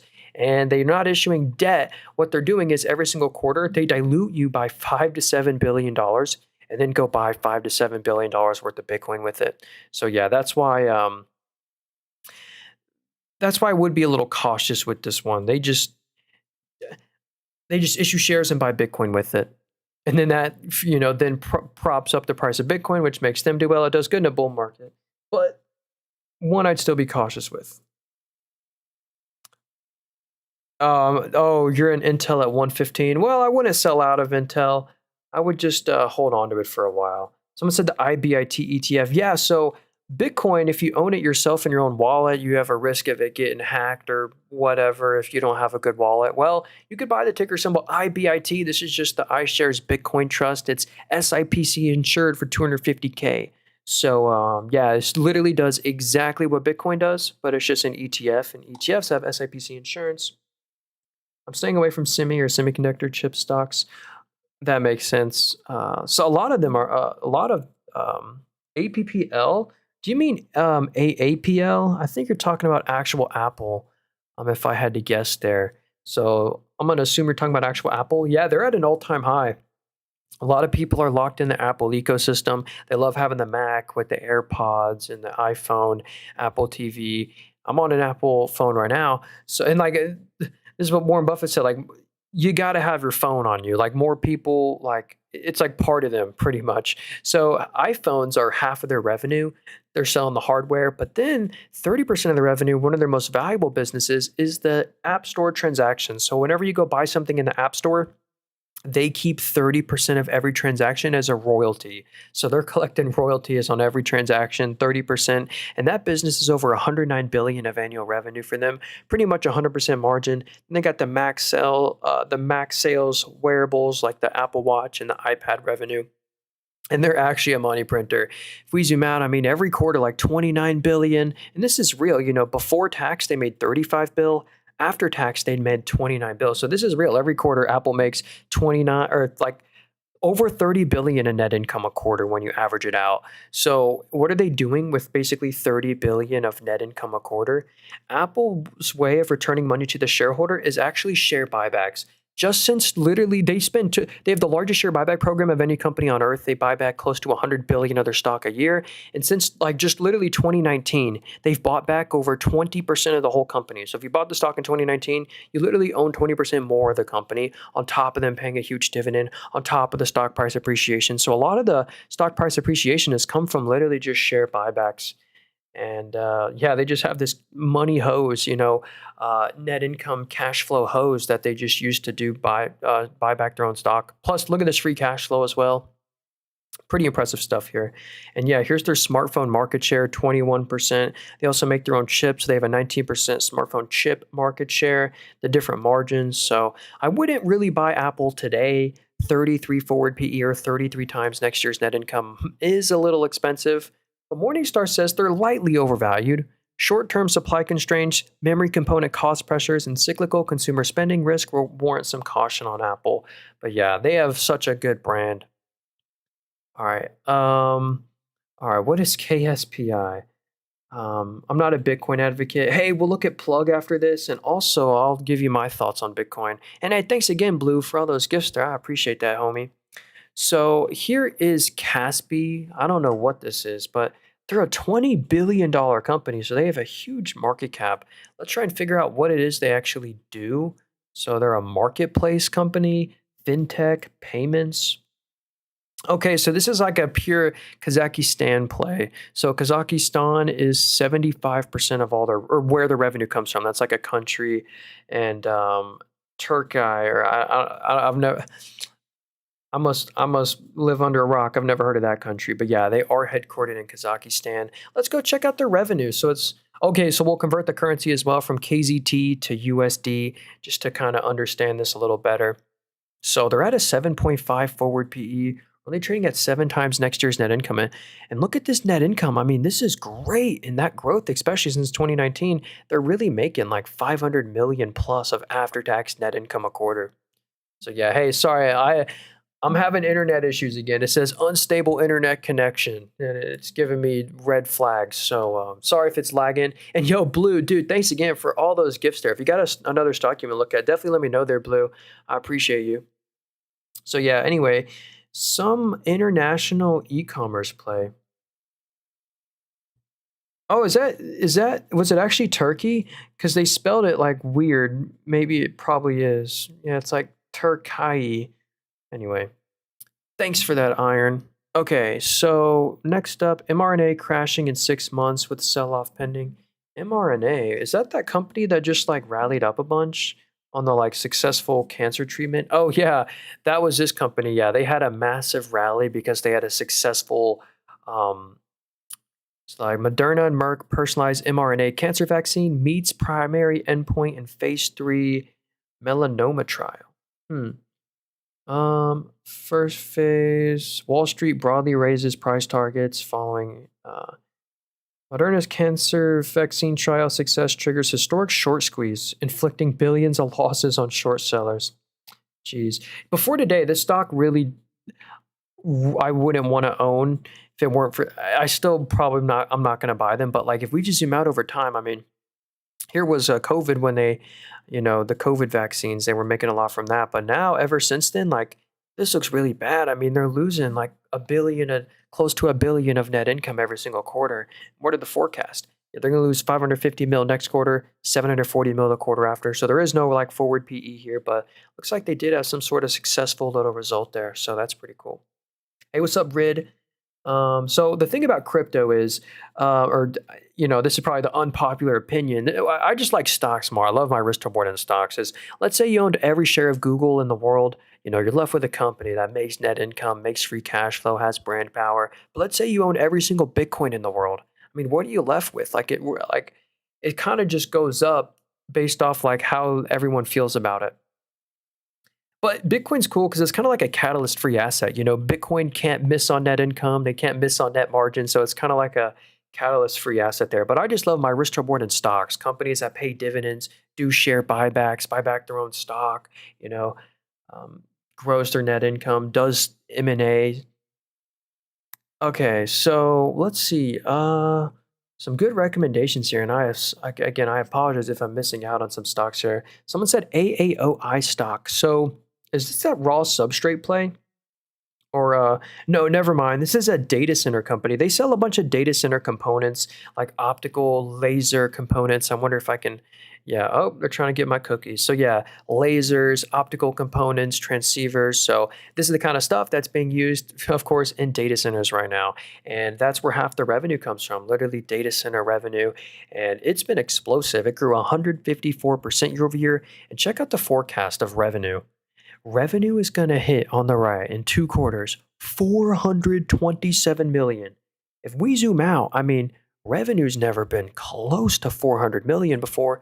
This was a record this quarter, 191. So they're experiencing massive growth in the next 2 quarters. And they're finally going to get net income positive as well. Because right now, for the past like forever, they've lost money every single quarter.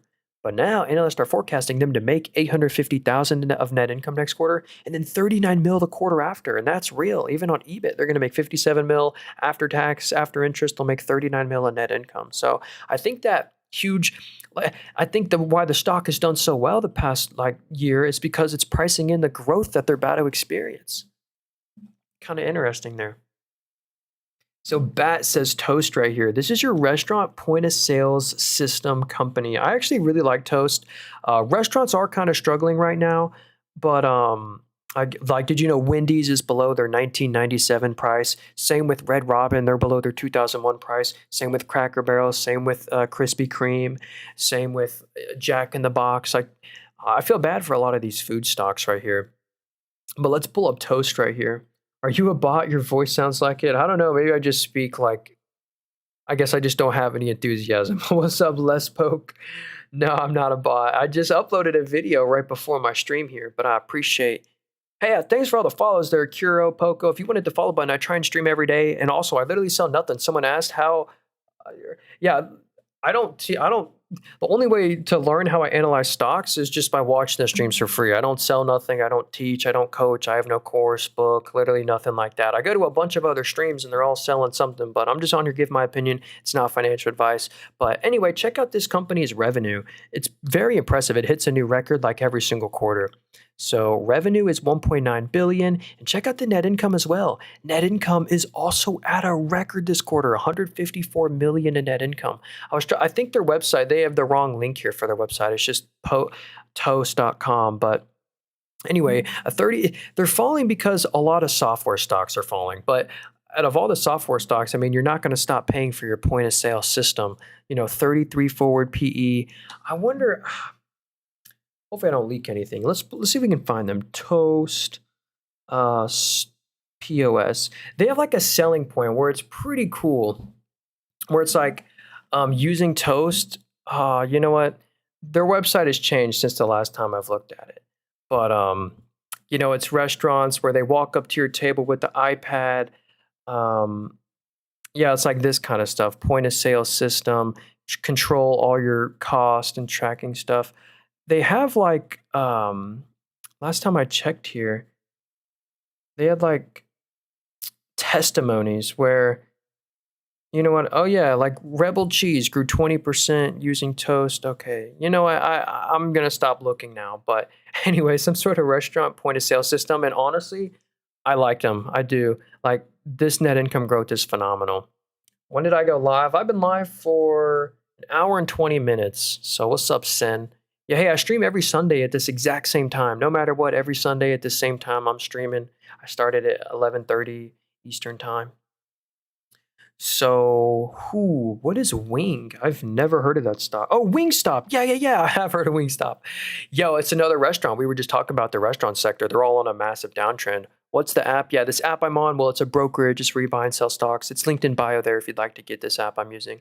My favorite brokerage. So anyway, Wingstop is a franchisee model. So where they own some of their stores, but a lot of the revenue comes from royalty streams. Let's see if we can find this broken down. It used to, maybe they removed it. I'm not going to try and look for it. Or yeah, like look, royalty revenue, these franchise fees are 43% of the revenue.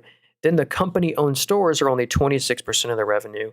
Then their advertising fees. But that's how they manage to have really good margins. Like every single quarter, they have over 15% plus net margins. That's unusual for a restaurant. That's because they're not so much a pure restaurant play with this new cool royalty stream business. So yeah, they're making like 30 mil of net income a quarter. They pay a 1% dividend, safe payout ratio. I actually like McDonald's business model a little more, but not too shabby. They're at a 24 forward PE, only trading at 24 times next year's net income. How's the revenue? Revenue's up 6.4% year over year. Wonder if there's any more news around this stock. I don't think so. Yeah, I've actually never been to a Wingstop, and I've always wanted to go. I heard they got the best ranch ever, but yeah, Wingstop's pretty cool.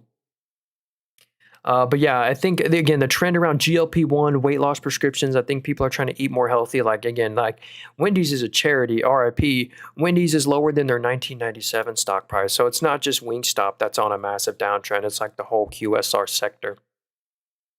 Oh, watch out for these people in chat here. Hold up, should I get these people out of there? There we go. Yeah. Okay.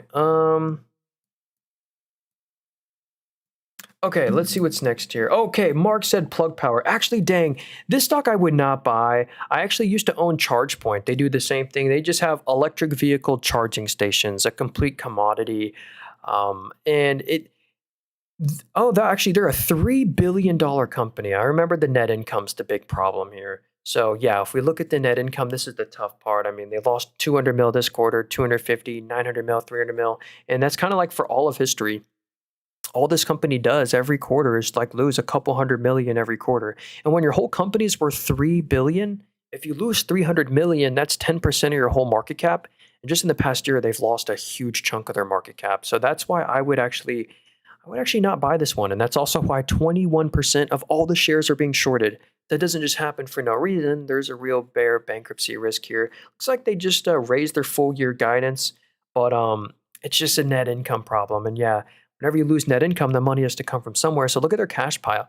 You have a lot more assets and liabilities, but then they slowly go down. Actually, one of my biggest losses ever was on ChargePoint. And that's what really taught me to really focus on financials. I'll share with you my loss here. I like being fully transparent. So here's ChargePoint. They do the same thing as Plug Power. And I'm actually, thank goodness I sold this one because I'd be down a lot more. So here's where I sold the shares. It should show me, yeah, look at this. I sold all my shares this day. I had 66 shares. I sold them there. It was like 60 bucks. And let me see, it'll show the buy orders of where I bought them. I bought, yeah, way up here.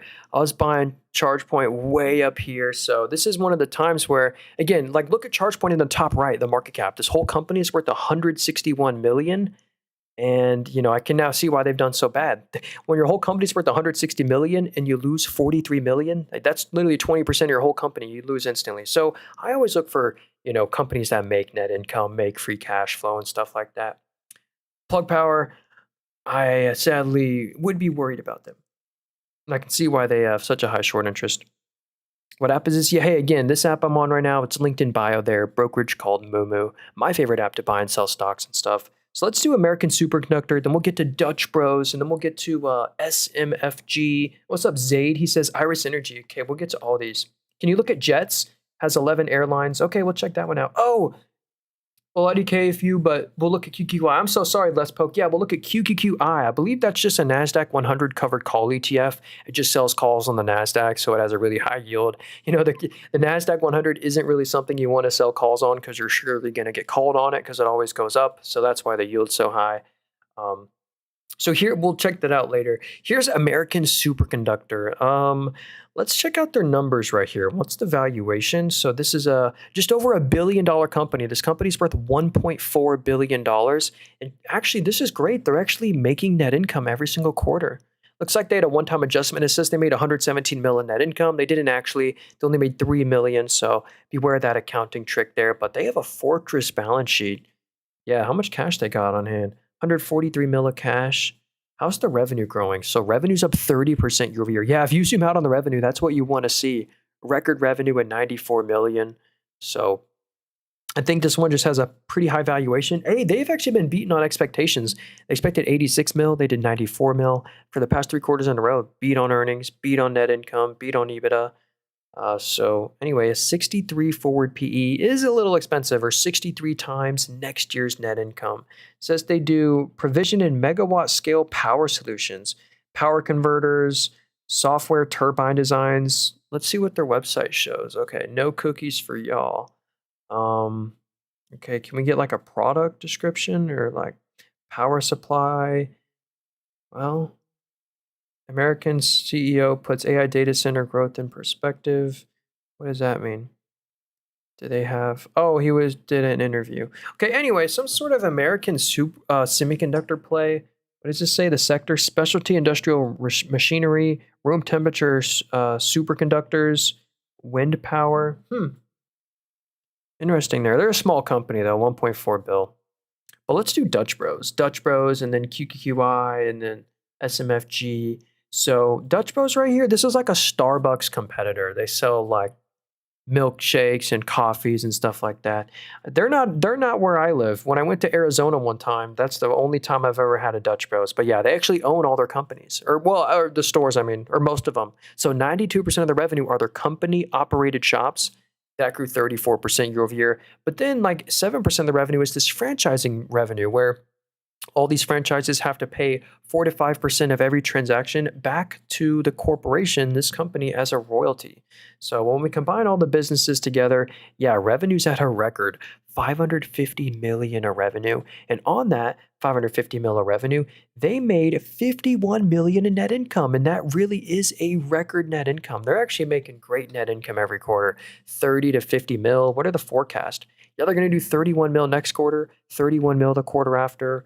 Revenue's going to hit 567. So the valuation, though, what is that looking like? So Dutch Bros trades at okay, that's a little expensive. 47 times next year's net income. So you do want to be cautious of the 47 forward PE. That's probably why the stock is, flat on the year or the from 2 years ago because the market's kind of already priced in a lot of the net income forecasts. So I really don't have much bad stuff to say. I mean, this revenue growth, I mean, it really is impressive. I know there's a lot of the industry is kind of struggling right now. Like Starbucks is lower than they were in 2021. Um, the GLP-1 weight loss stuff. So let's do SMFG or real quick on QQQI. This is your NASDAQ covered call ETF. So this sells calls on the NASDAQ 100, which really isn't something you want to sell calls on because it'll almost certainly get called. But because of that, it has a really high yield, a 14% dividend. They pay the dividend monthly. And yeah, it sells calls on NVIDIA, Apple, Microsoft, Micron, Amazon, stuff you really don't want to sell calls on because they go up so much. But that's why the income's so high. So you probably total return won't beat the QQQ, but that's how you maximize your dividend income if you'd like to do that. So here is Mitsubishi or Mitsui Financial stock. They've actually done phenomenal the past 5 years. In 2020 it was $6. Now it's $25. It's a Japanese listed stock, so we'll convert the currency from Japanese yen to US dollars. So what do they do? So they're in a bank. Diversified bank is the industry. We're in, okay, here's where the revenue comes from. Let's see the net income. They actually make pretty consistent net income every quarter. They're making like 1 to 2 billion of net income a quarter. Revenue grew 18% year over year. Net income grew 300%. Yeah, this was actually just the revenue, the sales, the lifeblood of the company has been crushing expectations. The orange line's what the analysts project. Hey, yo, Brad, thanks for that huge gift there, that little confetti. I appreciate that. If you got another stock you want me to look at, let me know.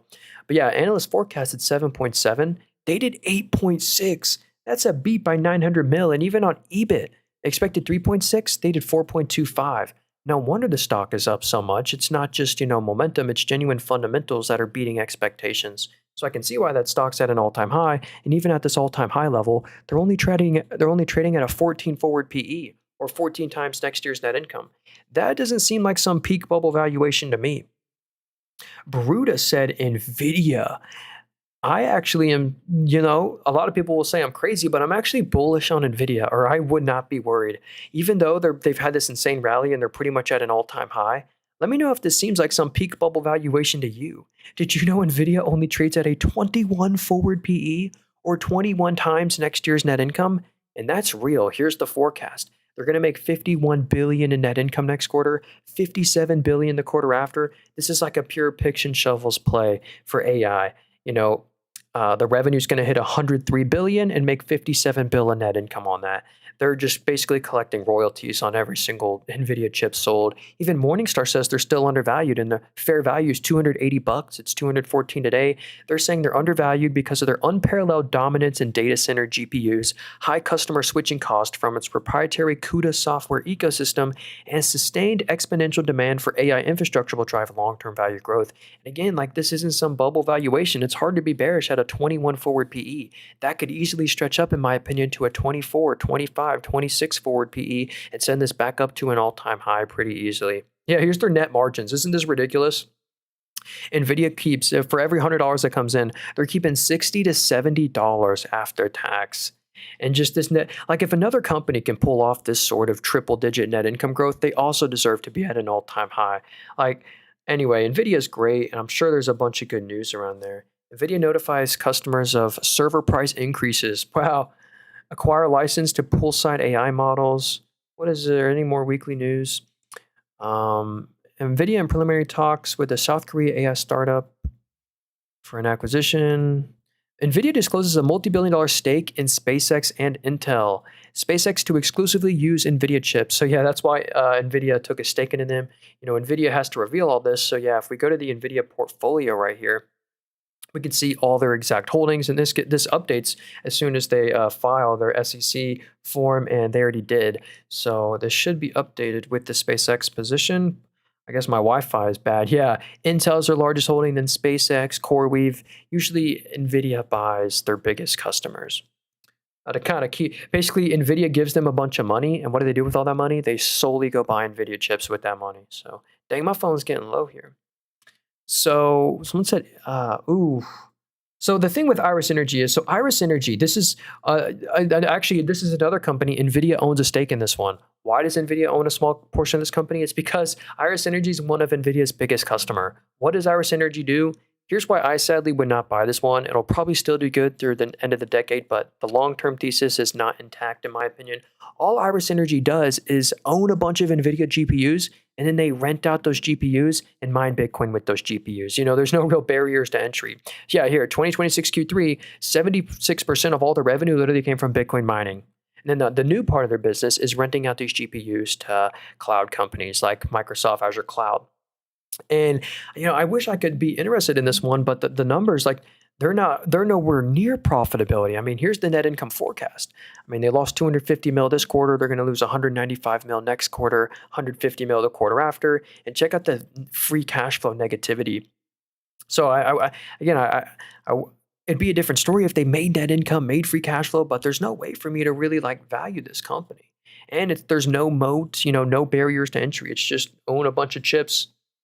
So hopefully that was kind of helpful. Sorry if I was a little bearish. And hey, what's up, Henry of Crypto? What's up, dude? Samsung. Hey, I don't know if I can find Samsung stock. I'll try and find it for you. Or I think they might have just IPO'd. Maybe I can find it. Yeah, okay. Samsung Electronics. Yeah, so they've been public for like since June of 2026. So this is another big memory play. If you've heard of the big memory shortage, this is like Korea's largest company. So we'll convert the currency to US dollars to get a better idea here. But there's no analyst forecast yet, so no analysts cover this one right now. But wow, this is in U.S. dollars. Revenue grew 101% year over year to 110 billion, and they kept on this 110 bill of revenue, $46 billion after tax. So that means they're rocking a 41% net margin. Why is it this good? That's because of the memory shortage, the DRAM shortage. So dang, there's no news I can find on Samsung either. Anyway, hopefully that was kind of helpful there. Yeah, Samsung's pretty interesting, but I don't know if I'd buy it today. It's that, as memory prices go down and the supply chain kind of fixes itself.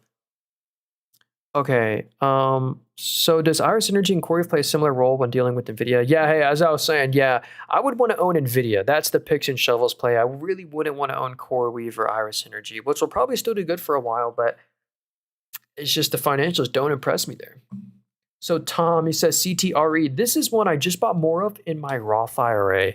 So that's here's my Robinhood portfolio. So I have a Roth IRA and I just bought some more of CTRE Care Trust REIT. This is a real estate investment trust, specifically doing triple net leases on senior housing care facilities. And they have incredible margins. Like these triple net lease models, literally 95% gross margins, 50 to 60% net margins every quarter. And check out the revenue growth this company has. I mean, it's like every quarter the revenue hits a new record. So I really like this one. Really nice balance sheet and a good dividend. If you buy a share of this company right now, you get 3.8% of your money back just in a qualified dividend every year. Or no, I'm sorry, it's a non-qualified dividend.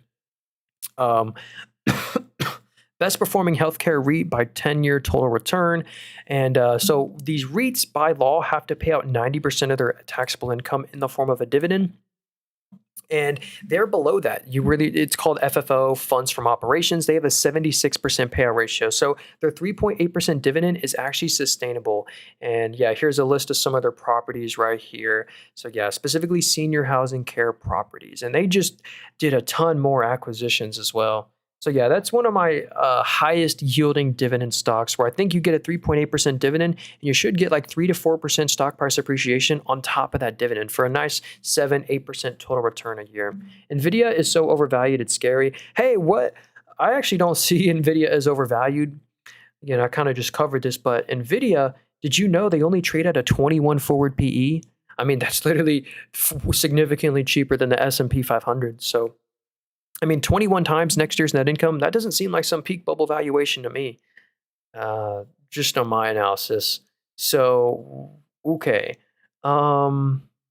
Sorry if I'm missing some stocks here. I'm trying to get to everyone's here. I appreciate all the suggestions. So JLam said Nokia, and then we'll try and get, I see CRML, ASTS. So let's pull up real quick Nokia. That's actually another NVIDIA holding. So, and here's NVIDIA's portfolio. Like 4% of their portfolio is in Nokia stock, and they're on a bit of a downtrend right now. Is there any news? Nokia accelerates China exit with mass layoffs, facility closure, and raised restructuring charge. Huh. Either China headcount fallen from 13,000 to 7,200.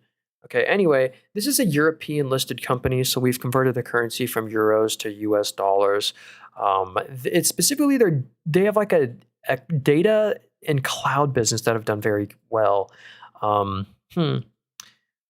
Well, let's see what Morningstar says. Morningstar does say they're overvalued, while optical networking demand from AI data centers provides growth pockets, but intense competition in mobile infrastructure, the commoditization threat of open RAN technology, and ongoing supply constraints require some caution. But they are about to grow net income very fast.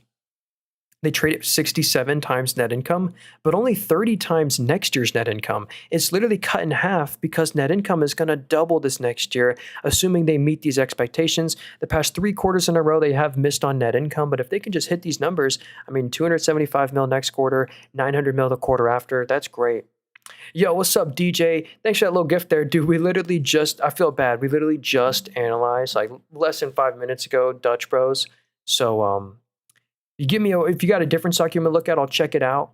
But we literally just looked at Dutch Bros. I feel bad. By the way, if you want to see that analysis, I'm streaming on YouTube. If you type into YouTube Nathan Robert, you can find the stream and you can actually rewind it. That's actually the #1 way to support me. If anyone, this would be more than a donation. If you want to help a brother out, watch the stream from YouTube. Just type into YouTube Nathan Robert, you'll find it. And I'm streaming on there too. And if you leave a comment or a chat on the YouTube stream, I'm more likely to see your stock because we got 116 people on TikTok, 24 on YouTube. I apologize if I'm missing some.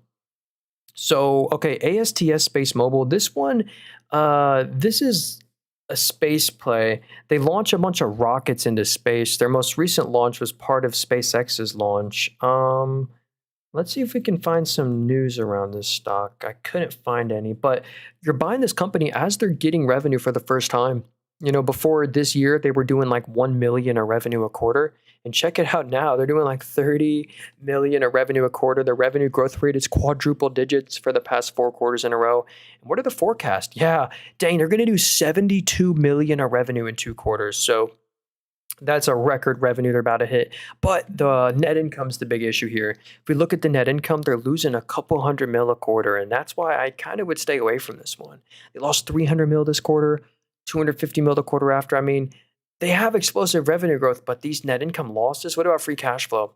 Yeah, dang, look, they're losing like 400 mil of free cash flow a quarter, 200 mil of net income a quarter. That is a little concerning in my opinion. What's the short interest for this stock? So yeah, that's why literally 19% of all the shares are being shorted. That is actually an insanely high short interest rate. So we really want to see that one start to narrow their losses, but they have the revenue growth, but just the net income and free cash flow losses that are a little scary. So hey, thanks again, DJ. He said Form stock. Yeah, thanks for that gift there. And then we'll look at HPQ. So here's Form Factor. I've actually not heard of this stock before, but they've done very well. Let's see if we can figure out why and what happened. So what is Probe Cards? I don't know what that is. You know what? Let's go to their website. So they're in the semiconductor equipment industry.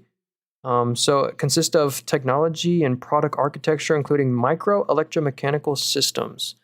Okay, so semiconductor test and measurement. So definitely sounds like something that are benefiting from data centers right here. So our customers rely on our proven portfolio of products. Semiconductor automated wafer probe system. So I guess this is what they actually sell. New Kepler, high parallelism, technology that I don't understand, cryogenic wafer probing at 4K. So there you go. So that's why the stock's probably at an all-time high, some huge data center beneficiary. Let's check out the forecast. Yeah, look on the left. Revenue is 215. It's going to grow to 278 mil. And on that, they're going to keep 56 mil in net income, up from 23 mil. net income's literally going to double on the left, 23 mil to 56 mil. So the forward PE is the metric you really want to look at. Yeah, they look really expensive at 78 times net income, but you really want to do a forward PE, judge them off next year's net income because they're growing net income very fast. And it's only at 36, which is still a little high, but it's really like they're doubling their net income this year. What's it going to be the year after? So you want to do a price to earnings growth ratio, a PEG ratio. Yeah, revenue's up 31, net income's up 500. That's pricing power. Net margins now at 21%. Pretty incredible stuff. So I can see why the stock's at an all-time high. Okay, so hey, thanks, typewriter. I appreciate the nice words. There's some memory testing. Oh, cool. Hey, what's up, Monkey D. Luffy? Let's do HPQ, and then I see Fly stock. Yeah, Fly. I believe that might be Firefly Aerospace. I think that's the micro cap. I'll check it out, but I don't think I had anything good to say about it. So HPQ stock. I think that's owns like the HP printers. This stock is lower than it was in 1998. Dang. So you bought the stock in 1998. You're actually down on your position. Is this the printer company? Personal systems, yeah, and printers. So yeah, kind of a commodity, literal laptops, computers, and printers as well. They still are very net income positive, though. I mean, check that out. I mean, the net income's definitely down. Like the net income was higher in 2016, but I mean, they're still making every single quarter like 400, 500 million of after-tax net income a quarter. They are very leveraged. They have a lot of liabilities, slightly more liabilities than assets, but probably a lot of people are buying this one for the dividend. You get 4% of your money back just in a dividend every year. But again, like you get 4% in a dividend, but like no stock price appreciation, if they're lower than their 1998 stock price. So honestly, I don't know about this one. I would be a little cautious. BofA, which is Bank of America, projects HP and personal systems revenue beat, but warns of margin trough in Q4. Okay. What happens is, hey, I'm actually on a brokerage right now. It's where you buy and sell stocks. My favorite app to buy stocks on. It's linked in my bio there if you'd like to get it. Yeah, I know. I need to plug in my phone. It's a brokerage called Moomoo, and it is an affiliate link too, so it'd help a brother out. Or you can just type it into Google, brokerage called Moomoo. So the thing with Fly is, yeah, Firefly Aerospace. Oh, this is a $4 billion company. Okay, so they actually have a pretty good market cap. So this is a $4 billion company. But let me check out the net income right here. Yeah, here's the thing. They're losing a lot of money. They're losing, dang, I know why I keep yawning. I got like no sleep last night. They're losing like 90 million in net income a quarter. How's the revenue though? Fantastic revenue growth. Jeez. So revenue grew 600% year over year to 117 mil of revenue. I think the stock just might be struggling because of the net income losses. They're losing a lot of money every quarter. What about free cash flow? Yeah, they're losing a lot of free cash flow, a lot of net income every quarter. And yeah, the forecasts aren't good either. They're going to lose 90 mil next quarter, 90 mil the quarter after. But the revenue is going to grow from 57 mil to 135 mil. I believe this is a US like drone manufacturing company, or maybe not.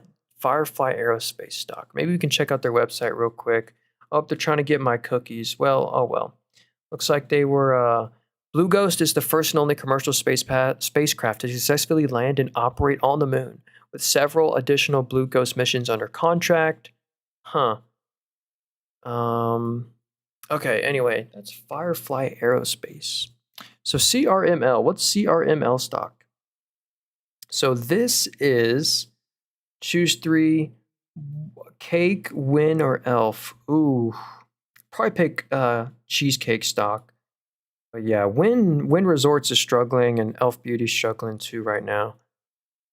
But okay, we'll try and pull up, how do you make fundamental analysis? Well, hey, again, none of this is financial advice. I'm just on here giving my opinion. I just like looking at the metrics that I find most important. So here's critical stocks, literally just called critical metals. They're worth literally $1 billion exactly. So they're $1 billion company. Looks like they're a revenue list startup right now. So when we click on revenue, it says no data because they've never sold anything before. They've never sold a product or service, and they're losing a lot of net income every quarter. I wonder, they have like a mine under development. So yeah, they have 4 employees, focus on the development and production of key metals and minerals, committed to providing Europe and its Western world. So anyway, why I'd be a little concerned is because they literally don't sell anything yet. There is no revenue. and they just lose net income. But hmm. Elf is popping, Bieber's wife and Sephora. Oh, Elf Beauty stock, they're having some margin issues. I think. Oh, hey, so I don't know your name, but thanks for the 5 little gifts there. He says, can you look at DV Double Verify stock? Yeah, let's check out Double Verify. I see Uber and SpaceX I want to get to. And what's up, Luigi?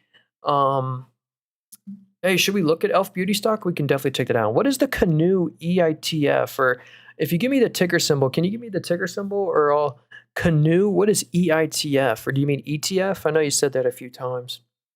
So here's Double Verify. Unfortunately, they're at a multi-year low, lower than their 2021 IPO. That might just be because they're a software name. If you look at Salesforce or ServiceNow or Adobe, they're all also significantly like lower than their 2021 stock price. But let's see what the financials are. So revenue, okay, revenue is at a record, but the growth has slowed down. So, the revenue, the lifeblood of the company this quarter actually only grew 2.5%. That's not huge. That just barely, that's like what inflation is, 2.5% revenue growth.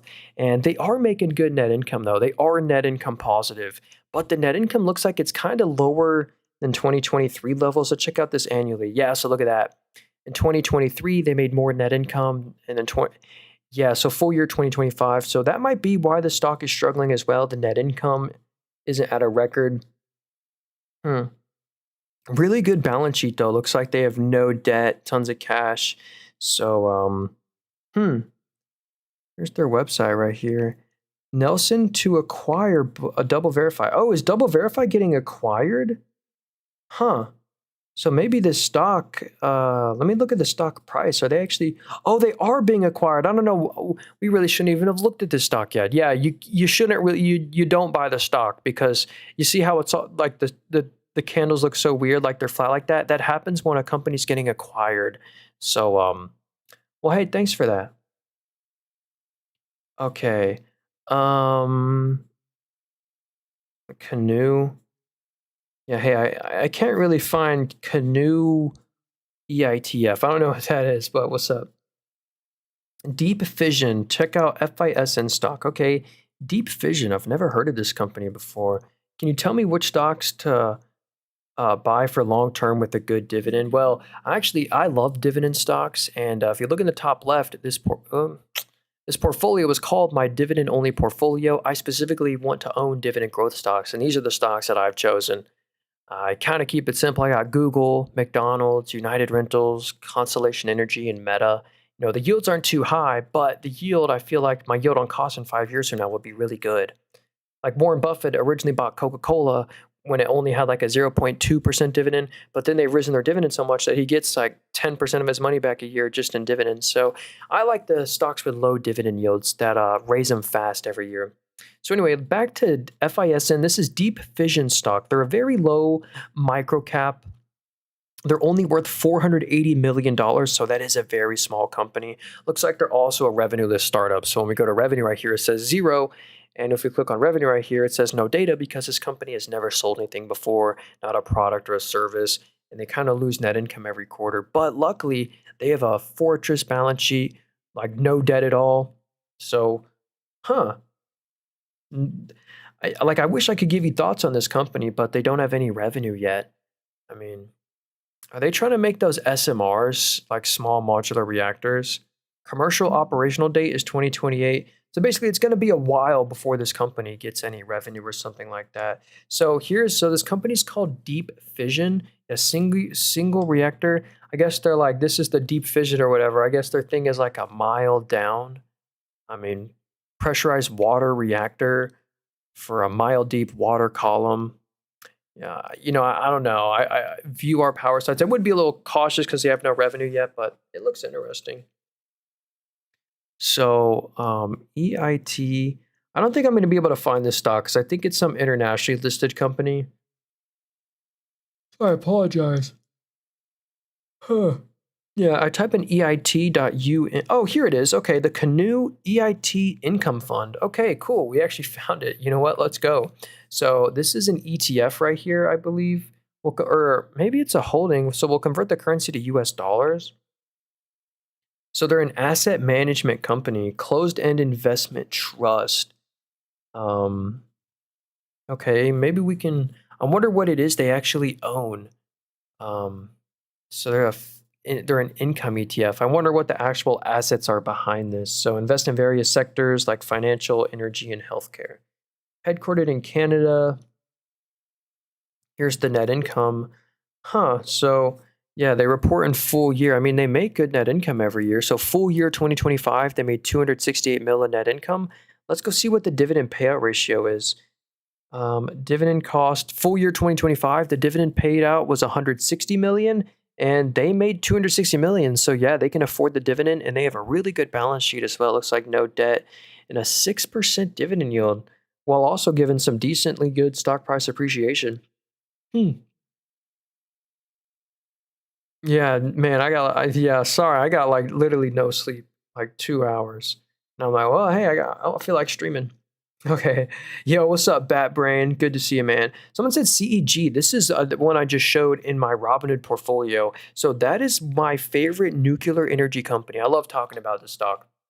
Out of every single, utility and nuclear stock that exists, this is the purest way to play nuclear. They literally own over 30% of all the US's active nuclear reactors. There is no close second. This is the purest play, and that's why I decided to buy them. They're very impressive to me. The forward PE is a 21, so they only trade at 21 times next year's net income.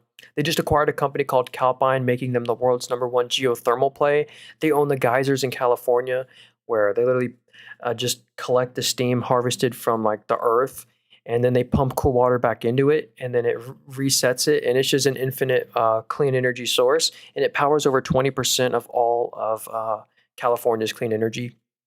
But mainly, they're known for their frickin' nuclear reactors. These fully paid off, fully amortized nuclear plants that just print net income every month. So yeah, pretty cool company there. Can we get Uber soon? Yeah, let's do Uber as one of the last ones. So sadly, I gotta go. I've been live for over 2 hours. I gotta go to church, but I am tired for some reason. Anyway, here's Uber Technologies. This company I also own. I love them. So every time you book a ride share or book Uber Eats, they just collect a high margin royalty from it. So actually, their growthiest business, or we'll look at this metric first. This is their monthly active consumers. So not just monthly active users, but monthly active consumers are at 208 million. The same time last year, it was 180 million. So very important metric that they're growing. And check this out. Half the revenue is mobility ride sharing. Then they have their delivery business, which is Uber Eats, but also they now do B2B delivery, business to business delivery, where if you got to send a part somewhere to another office like we had to do, you just get Uber to do it for you and it delivers it quick. So the delivery revenue grew 27%, after grew 24, after grew 7. So the growth rate is like reaccelerating again. The growth rate's picking up. And this is what you want to see for a growth stock. If we zoom out, I mean, the revenue just hits a new record every quarter. I mean, revenue is 14.19 billion, and same with the net income. This is also the best part. They're extremely profitable, making close to 2 billion in net income a quarter. And not just that, the free cash flow is even better. They're making 2.5+ billion of free cash flow a quarter. So that's how they do so many acquisitions. They're the largest shareholder of Grab. So pretty cool company here. And the valuation is actually cheap. So Uber, if we look at the PE ratio, they traded at 19 forward PE, or only 19 times next year's net income. One thing to note, like I love covering the bull and bear case. One bad thing is or could hurt their thesis are like have you heard of Google Waymo, like robo taxis? Could hurt Uber, but Uber's now actually they're not going to get out innovated on it. They're actually like partnering with a bunch of robo taxi companies, and I always am a believer that it's the platform where you go on to book a robo taxi is where the money's going to be made. So as they come very commoditized, so yeah, that's why I actually own 12 shares of Uber. I'm up 14% on my shares there. So yeah, pretty cool company. Okay. Last up, I see. Have you checked Nike already? We have not looked at Nike yet. I feel bad for Nike. I used to own them. Actually, I kind of saw the bad numbers coming, so I sold out of all my Nike back here at $79 a share, and now it's $40 a share. So I think they're finally cheap. Yeah, like a 23 forward PE. That's reasonable actually. But yeah, dang, Nike is lower than they were in 2014. So over a decade ago. That's actually insane. So yeah, look at their annual revenue here, like their footwear, their Nike shoes, full year 22, or actually this is fiscal year 2026, it fell 1.4% from 2025, which fell 12% from 2024, which fell 0.2% from 2023. So that's, I guess, kind of start to understand why the stock is struggling. Like if we look at the revenue, the lifeblood of the company, this quarter, it actually declined 1.1%. So, negative growth. Last quarter it only grew 0.09, 0.5, 1%. So, like growth that doesn't beat inflation. So, that's why the stock has been beaten down so much. But maybe the worst is fully priced in at this point. Like the bottom might be in, but uh-oh. Nike revenue issues cautious full year 2027 amid CFO transition.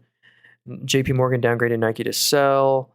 Um, Rival On Holdings reports mixed results with weaker than expected revenue guidance, raising premium sneaker demand concerns. So yeah, they own like Hoka and UGG.